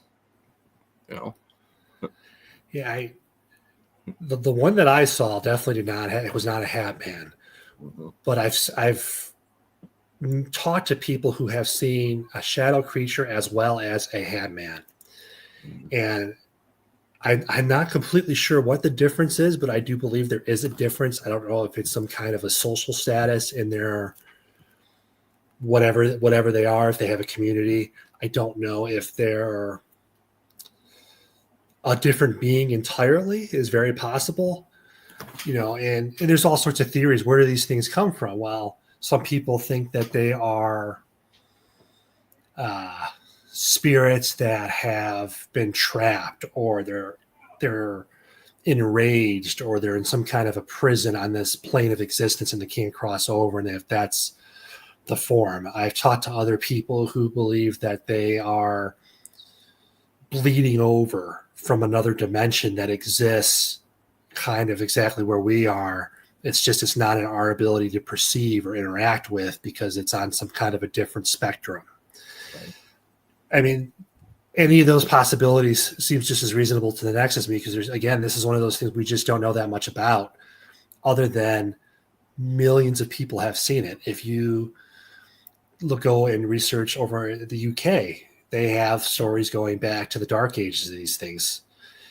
And you have people in Africa talking about them. You've got Native American tribes talking about them. Again, how are we describing the same thing? Right. If people aren't seeing it, why are the descriptions, the black eyes, or I've heard the red eyes, they're tall, they're this, people are seeing the same thing. And, one other thing to remember too, with the Hat Man, 1900s, where the sightings of the Hat Man really started to kick up. It's not like today where you see something in California and pop it on Facebook, and I know about it in Ohio. If it wasn't picked up by a national newspaper or a national TV station, you didn't know about it, but people were still reporting this stuff all over the country, seeing the same things. And it's not like, back then people weren't necessarily traveling that much, but they're all seeing this stuff, different ages, different backgrounds, so something is out there that we're all seeing. The question is, what is it? Is it an extraterrestrial? I don't know. It's very possible. Never seen one. I'd love to meet one. I'm probably one of the weirdest people on the planet. I would love to get abducted by aliens. Make my day. Are these things aliens? I have no idea. I don't think so. Following, going, just veering off a little bit down the alien rabbit hole, it seems like for the most part, they don't want us to know they exist, and they take great strains to try to stay out of the limelight. Shadow creatures don't necessarily seem to care that we see them. Right. And I don't know if I know I see in the chat some people mention the Grim Reaper. Some people think they're demons. Maybe both. Fallen angels. I've heard that before. That's as good an explanation as any. Some people think that perhaps I've talked to some people that they could very well be people, but from another time, or whether it be the past or the future, that are peering in. They do seem curious. Most of the time when you talk to people, when they initially see it, it looks like it's been standing there a minute, like it's been watching you. And that's one of the creepiest things. And people say, well, I had a feeling I was being watched by something. Mm-hmm. And, we as a species, the fact that we're all on this podcast right now, we're naturally curious about things we do not understand. We want answers. So if at some point in time, whether it be the future or the past, we have the ability to interact with another time, I'm sure we would do it, to have firsthand knowledge about what was going on. But if they're in another dimension and they're anything like us whatsoever, they're probably just as curious.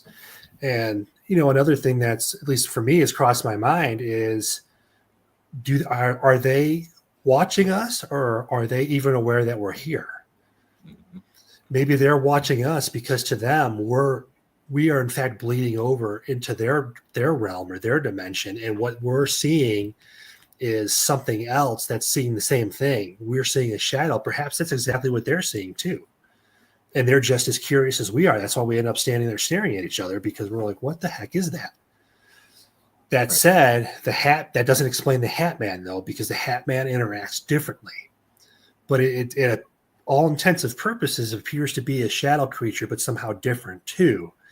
It seems to be more when something bad is going to happen. Perhaps it's an omen of some kind, or it's some kind of a warning, or perhaps it's causing what is going to be happening, and it is demonic. I don't know what the answer there is. Yeah. What are your thoughts on? Shut up. What are your thoughts on? I lost my train of thought here. What are your thoughts on? No, I can't think of the word right now.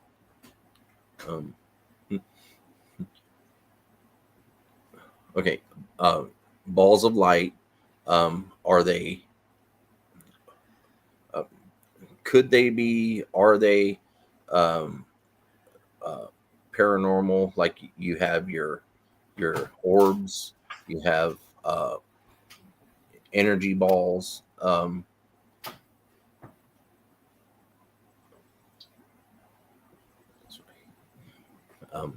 What are your thoughts on, are they connected to the paranormal, or do you think otherwise?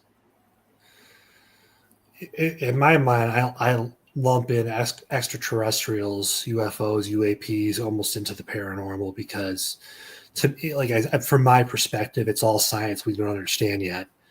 And for us to be alone in an endless galaxy, or an endless ocean of stars, just doesn't seem like it's likely to us. And the fact that our species has been on this planet for hundreds of thousands of years doesn't mean somewhere out there another species hasn't developed millions of years before us and has the ability to get here. Now, could it be caused by a shadow being, a spirit? I've heard some people think that certain cryptids perhaps cause that. I think any of those are possibilities. I think there's something that causes them. 20 years ago, I would have said for sure it's more paranormal. But now that we have drone technology and you see people hoax these things pretty convincing, I would say it's certainly possible it's an extraterrestrial. And the reason I say that is because before we had drones, how would you fake one that realistic? How do you fake it 200 years ago? Yeah. And again, if you research it, that's one of those things that's been in our consciousness as a species for a long time. So something is causing that, and I don't think it can be faked. Now, is it some kind of something? Again, if you go back to the shadow people bleeding over for another dimension, perhaps that's their way of contacting us, or their way of monitoring us or watching us, and not necessarily to hurt us in any way. Perhaps they're just curious.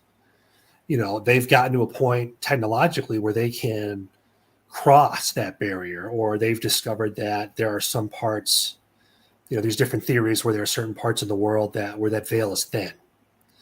If you've probably heard of the witching hour between 3 and 4 a.m., where supposedly that is the point where the veil between our world and whatever is next is the thinnest. Perhaps there are thin spots, and that these things are coming through there. Perhaps it is a ghost, or it's someone, or a spirit of a human being. Perhaps it is some other entity that we don't have the ability to understand yet, from somewhere else that, again, we can't understand technologically how it is, or that it exists. If you go down a quantum physics route, they say everything happens at the same time. Everything's happening right now. Every moment in your life is happening at the exact same time. And potentially the matter moves between these different dimensions.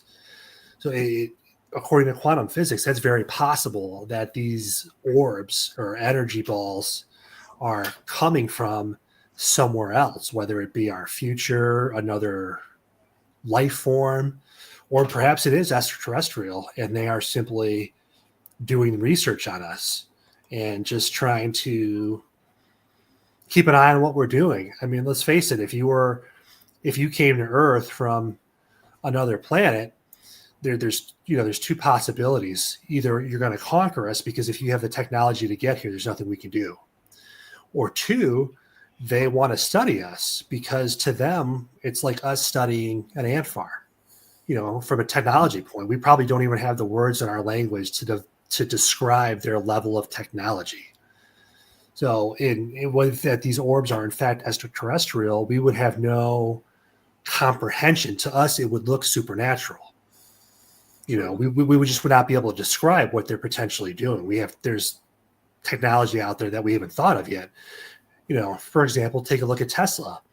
125 years ago, you had to crank the front of the engine to get a car started, and you could barely drive down a road because there wasn't any. Now you can go outside, tell the car where you want it to go, sit back and relax while it drives you.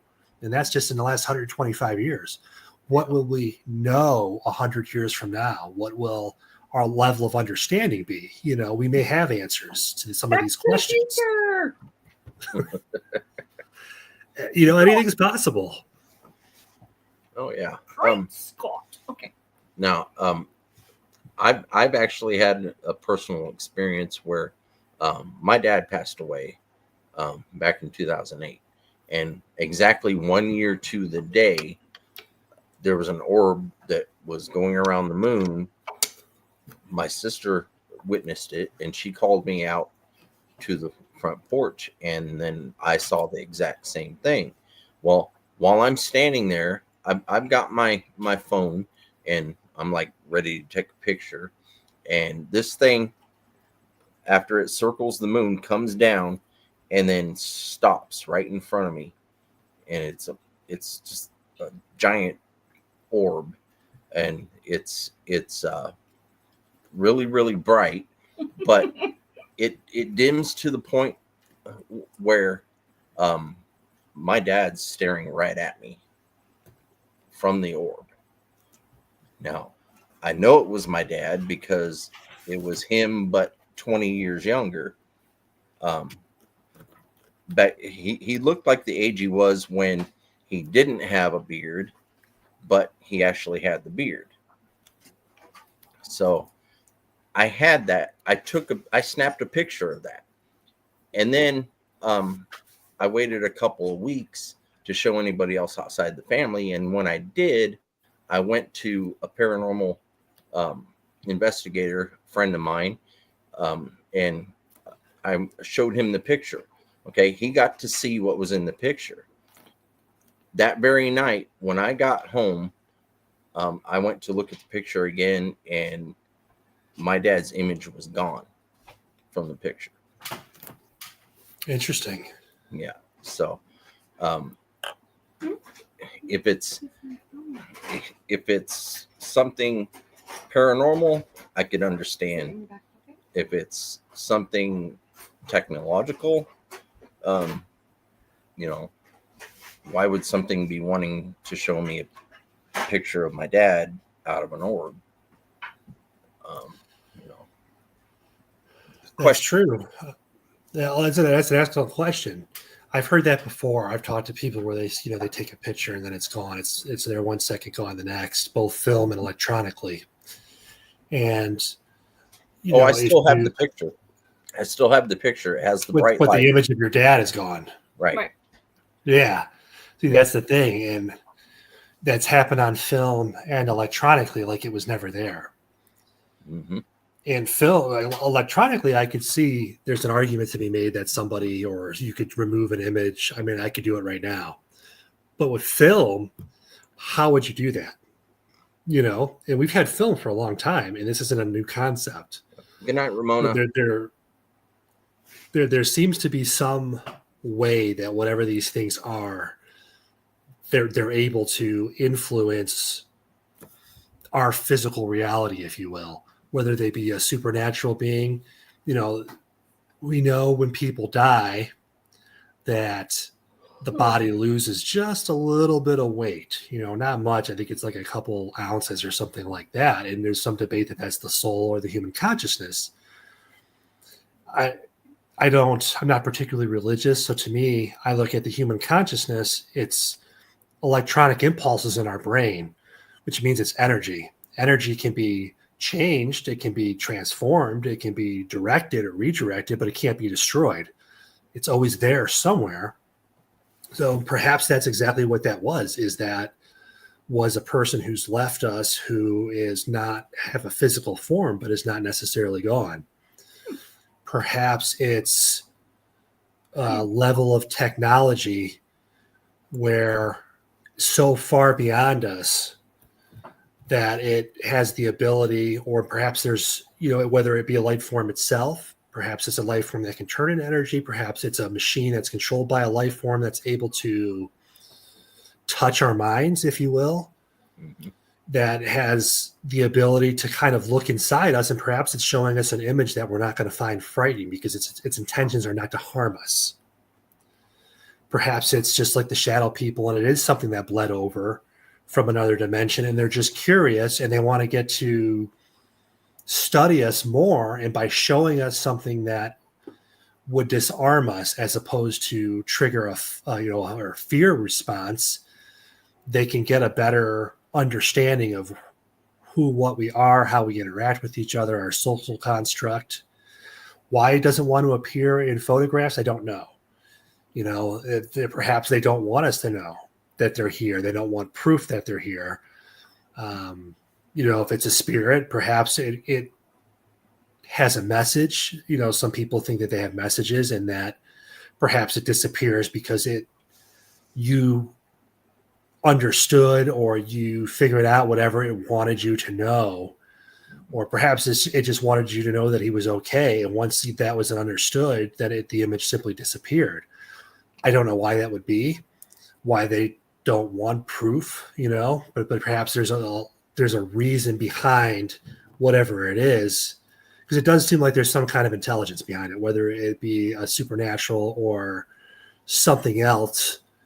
When you hear descriptions of these orbs, they move, they follow people, they form patterns. There seems to be some kind of intelligence. Now, whether that's human or something else, I don't know, but there definitely seems to be something behind it. Yeah. We have a question from a viewer. Riley Ron says, "What's the strangest, downright weird thing you have come across? Some kind of spooky sign or weird going on in them deep woods that makes you think them Bigfoot might be tied to something paranormal?" My encounter with him, I am of the biological camp. However, there's too much evidence for both sides. And again, I don't think the supernatural is magic. I think it's science we don't understand yet. If you took a car and you dropped it back 500 years ago, they would probably describe it as a chariot on fire or something like that, because that's the words they have available at that time in the language, because the concept of a car hasn't been developed.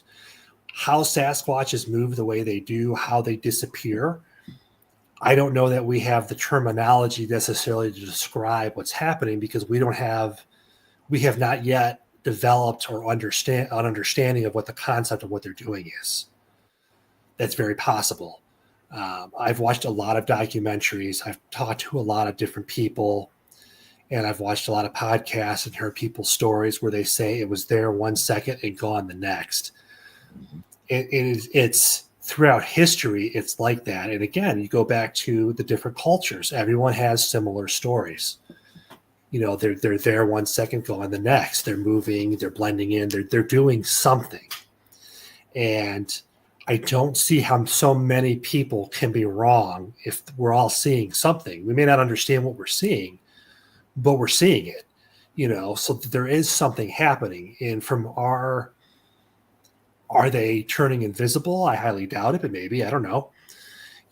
I think it's however they're moving, whether, there's a cave system that they're aware of that they're not, and they simply pop a hatch somehow and pop in, and we just miss it, or they move faster than we do, or they blend into the forest differently, or maybe they are taking some kind of portals. I mean, truth be told, for all we know, they are perhaps from somewhere else, or they're left over from a species that came before us and they simply don't want anything to do with us.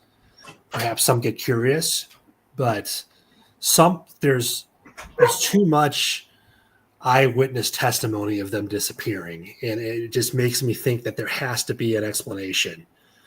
And you encounter so many people that now have detected radiation. There's been flashes of light.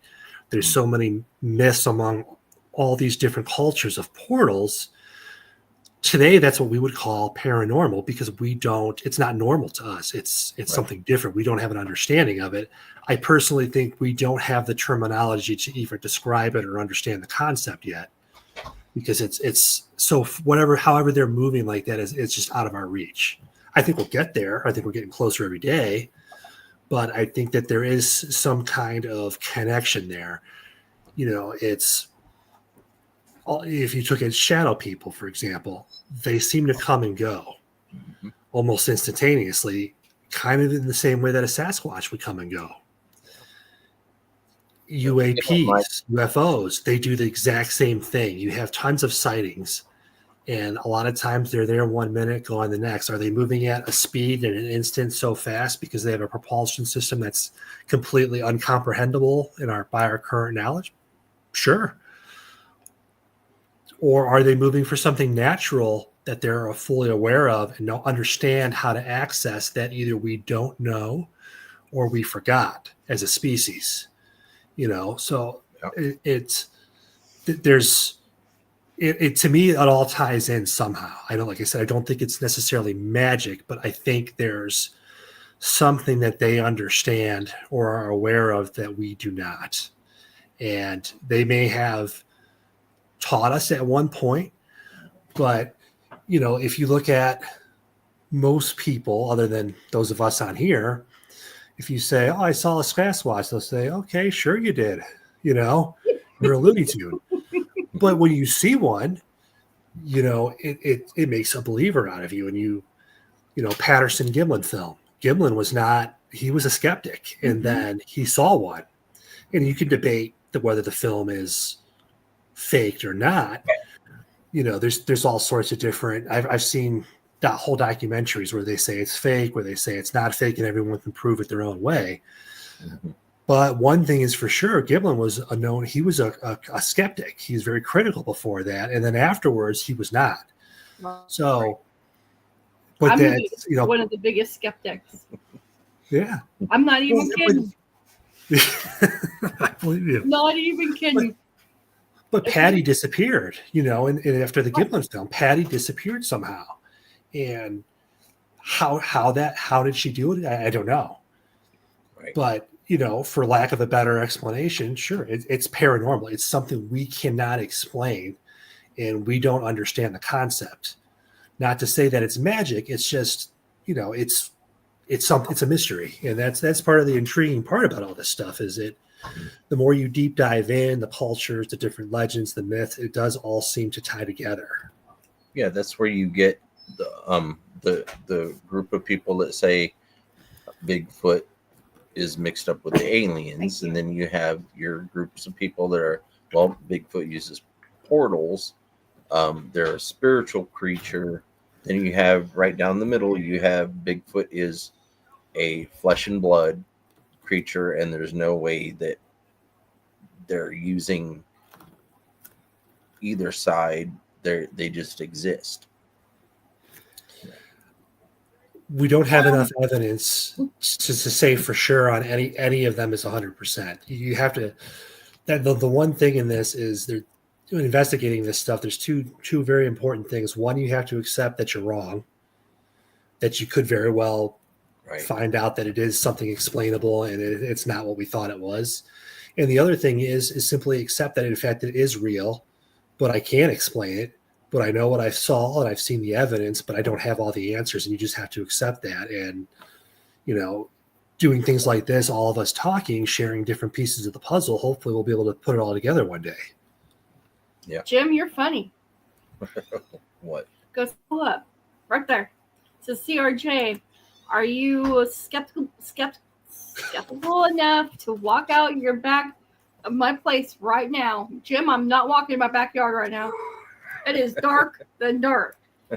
No, I am not walking out. Well, I was just outside, but not in my backyard. No.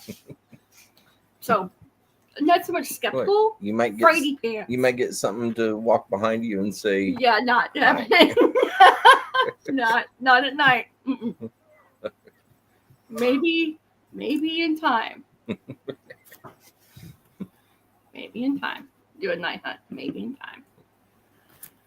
Yeah, see, she hasn't got to have her own personal experience yet. So, but Brian, if you would have asked me, how long have we been together? 3 years. Mm-hmm. So 3.5, 4 years ago, if I'd be sitting my happy right here doing this, I'd be saying, "You're funny. You are cracked out in the head. I don't even believe in Bigfoot. It's not gonna happen." Yeah, God had a different sense of humor. Yeah, you never really know until you start really researching and talking to people who have seen it, and everyone draws their own conclusion. Right. You know, my wife is still convinced that we saw a black bear that night. And I can tell you a dozen reasons why we didn't. It was bipedal. It walked upright. It was taller than I am. A black bear is not taller than me. You know, they're maybe 6 foot or so. And this thing had me 2 or 3 feet taller than I was. There's no black bear. Sure as hell wasn't a grizzly bear either, because if we were shooting paintballs at it, we would have pissed it off and it would have chased us down and it would have won. You know, we wouldn't be sitting here having this conversation right now. It's like a game once asked me when I had the sighting of a mountain lion, right? She goes, "Are you sure you didn't see a buffalo?" I'm like, buffalo, mountain lion. Yeah. Buffalo don't roar at you like a lion. Right. They smell different.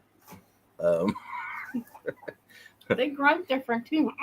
So anyway, But yeah, anyway, the other thing too is a grizzly bear or a black bear, either one, they may be able to take 3-4 steps forward, but eventually they're on all fours.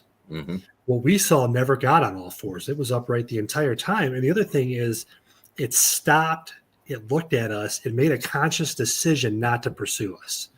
To me, that demonstrates intelligence, self-awareness, awareness of or certainly our, frankly, fear of it, you know, being terrified a little bit. So it made a decision not to pursue us. A wild animal would not do that. If it thought it was in danger, if we were a threat, it would either attack us or take off the other way. But those are the only two responses that you typically see from an animal. And again, if it was any kind of a bear, it would have fallen to all four and it would have won. Yeah. You know, there's two of us. It's going to get one of us for sure.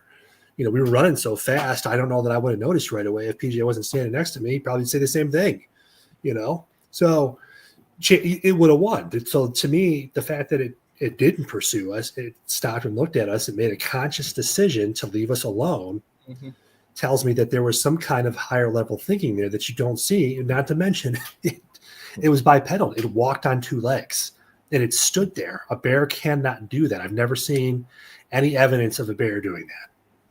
No, the only evidence I've seen of a bear doing that is the story of the bear that didn't have 2 front legs. It walked on its 2 hind legs, but that's because it has to, because it was somehow deformed and not able to go on all fours. So it adapted to that. Now, how often do you think we would see a 2-legged bear? Not that often. Yeah, I can't. Yeah, we would know if there were 2-legged bears out there. Bears are not shy. Yeah, they cannot walk in the form that either myself or you have witnessed these things walking. So they walk totally different. Their gait is totally different than something that stands on 2 legs all their life. Well, not only that, but the features that are described, you know, you can see that they have shoulders. You can see that they have arms. They hang by their side very much like ours do, but longer, much like you would expect in a gorilla or some other kind of primate. You know, and that goes back to them being some combination of us, some kind of distant cousin, the missing link, perhaps a species of human that, you know, a couple 100,000 years ago when there were multiple species of human, and then we either all basically bred together or killed each other off and Homo sapiens were left standing. Maybe we weren't just the only ones left standing. Maybe there was something else. Right. And, you know, again, we were talking about earlier about the primates' ability, the larger primates' reproduction habits are very much different than ours. And for all we know, these things cannot reproduce even that. They're even larger than a gorilla. So perhaps their ability to reproduce is even less. I don't know. You know, but somehow they've managed to survive all this time unnoticed, not completely. And if we develop the ability to speak and, conscious decisions and form a community and a social structure, if there was something else left over that didn't die out, it's very likely that they would have a similar evolutionary trajectory that we do. And perhaps they've made different choices for whatever reason, but it's likely that they would have some kind of higher level thinking and they would have a social structure like we do. And that's why that makes them different than an animal. Right. They're much more like us than they are an animal. The keeping themselves isolated is one thing. That doesn't just happen in the Bigfoot world. It also happens in the human world, because there are Aboriginal tribes that don't make contact with humans. They refuse to, for the simple fact is they want to survive. They think that that's the one way that they're going to be able to survive and not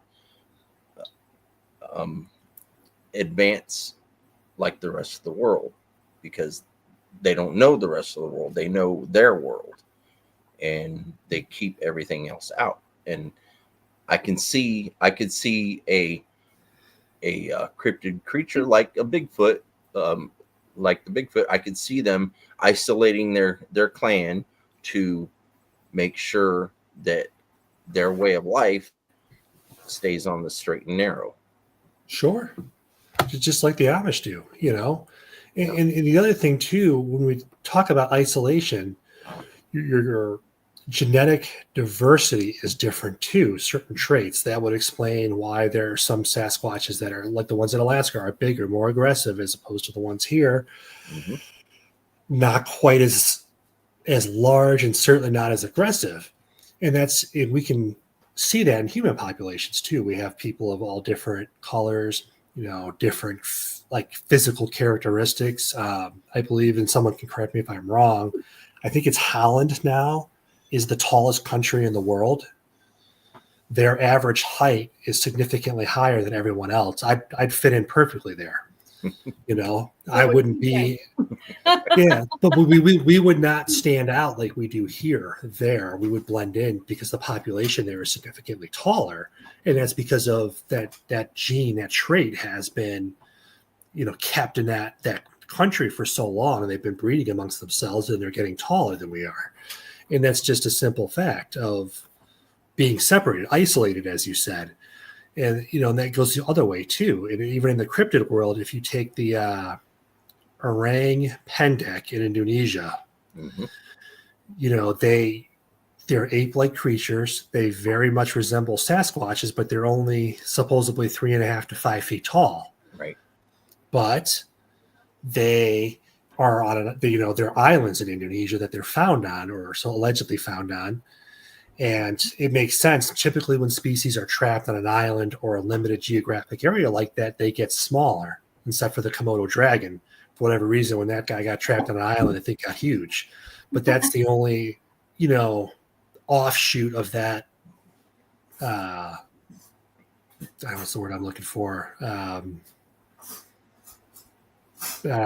Biological difference in how species genetically adapt to smaller environments. As the Komodo dragon is the only offshoot I've ever heard of where it got bigger. Most things get smaller. So if there were Sasquatches somehow trapped on these islands, however they got there, it would make sense they would get smaller.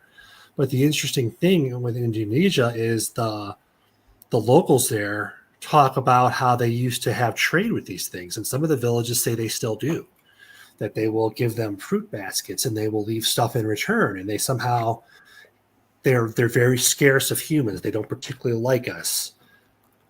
They don't want to be around us, but they have a limited resources, so they have to interact with us because they have no choice. Right.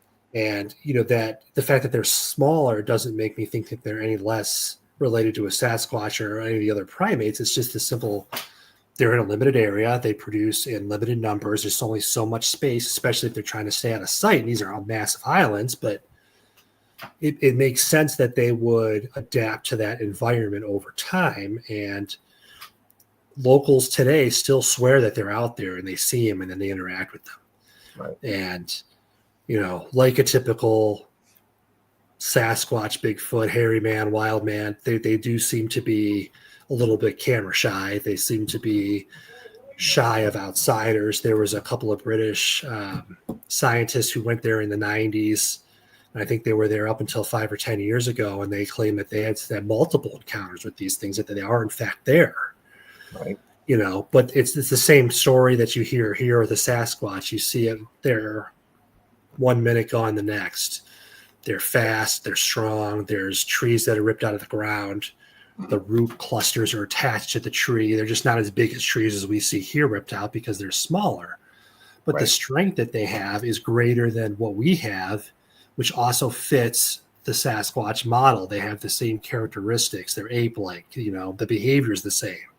Right. It's just that they've adapted to that environment as opposed to over here, So there's a lot of creatures out there that are very, very similar but different at the same time. The Yeti is a perfect example. It has a different color.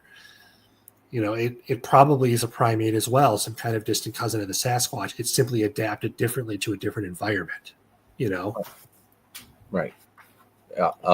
Well, Brian. Wait, Ron asked one question. Is Brian in Florida?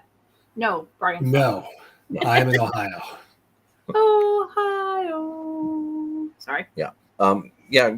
Why don't you go ahead and let everybody know where they can look up your social media and. Sure. Yeah. We've kept you for 2 hours, by the way. Time flies when you're having fun. Right? But by all means, please look me up at cryptidparanormal.com. My email's there. You can find me on Facebook at Cryptid Paranormal. I'm on Instagram at Cryptid, I believe it's Paranormal as well on Instagram.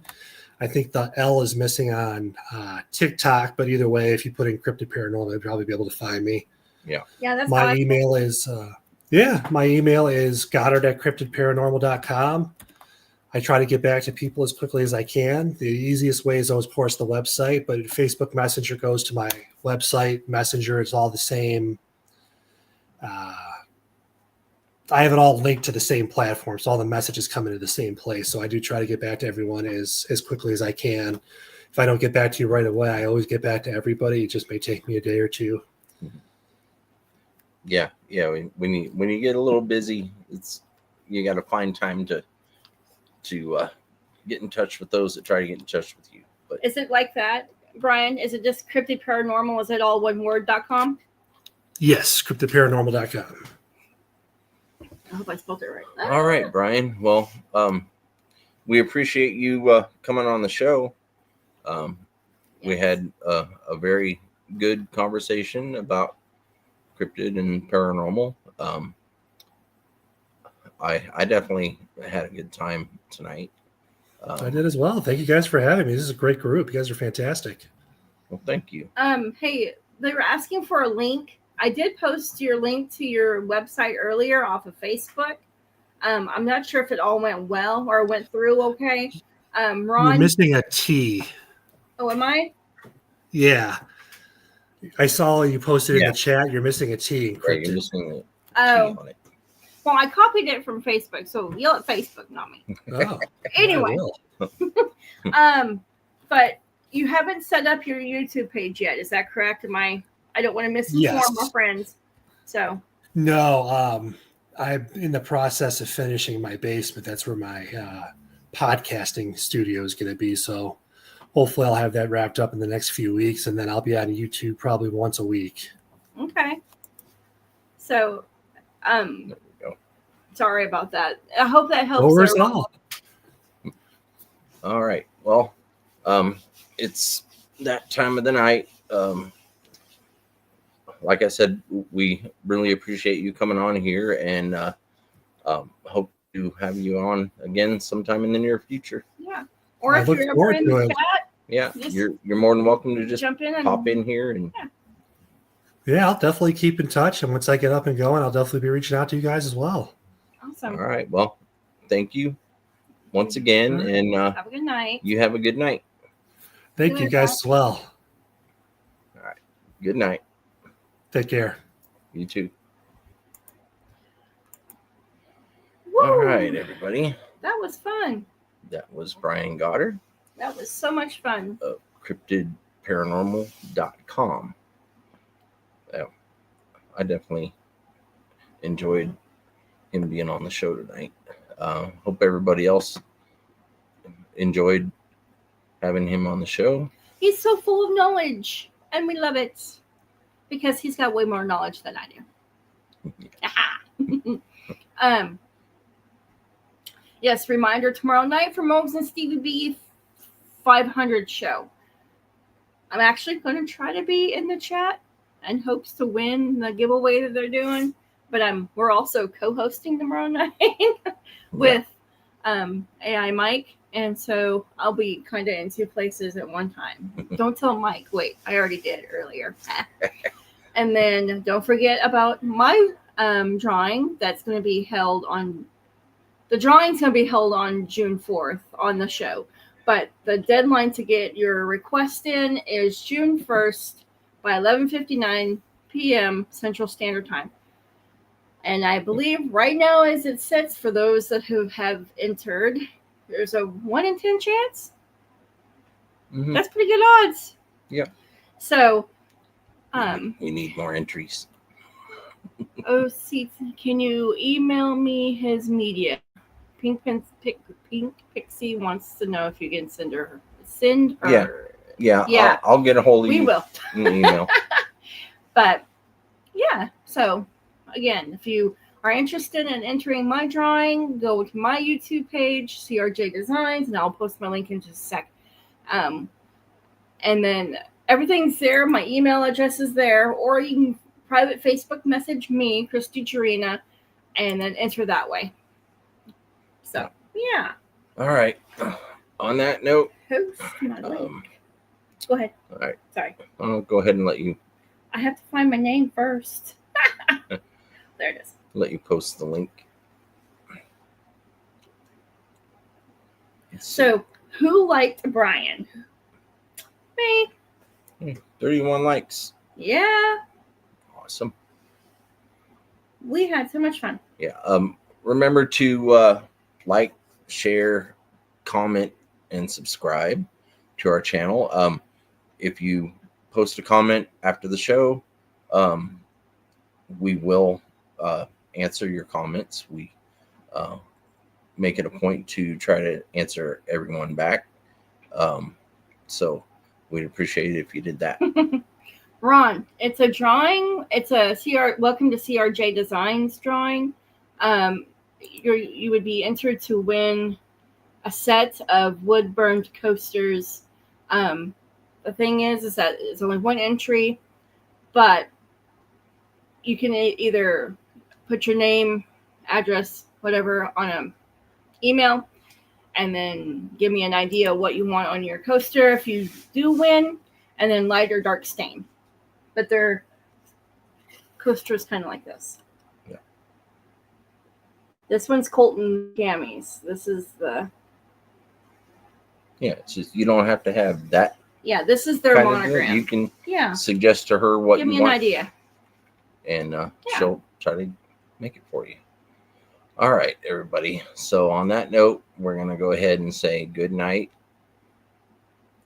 Stay safe. And keep squatching. All right. Good night, everybody. Good night.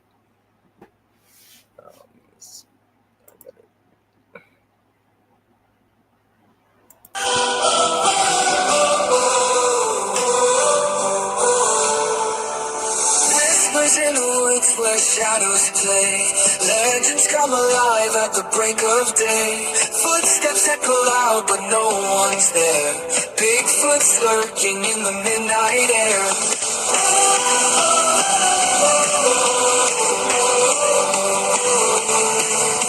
Dark house beneath the moonlit gloom. Eyes that shine like fire in a room of doom. Poltergeist dancing, moving through the halls. Ancient secrets breaking through the walls. O.C.S.T is more than a name. Bigfoot and stuff it's a whole new game. Chasing the truth in a silent night. Empowered by the mystery, fueled by the fright.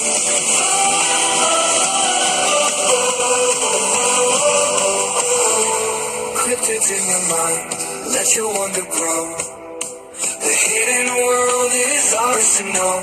From the forest deep to the attic's dust storm. O.C.S.T, we're learning to trust.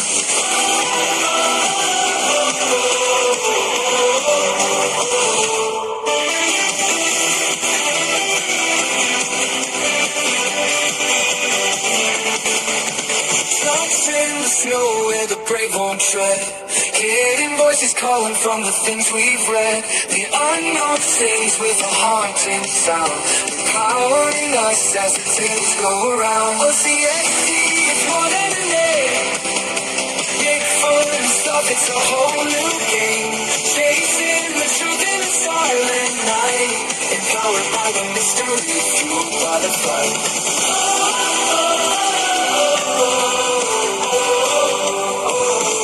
O.C.S.T, it's more than a name.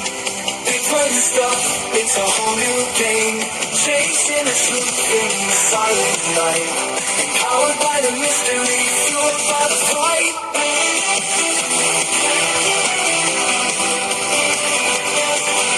Fueled by the fight.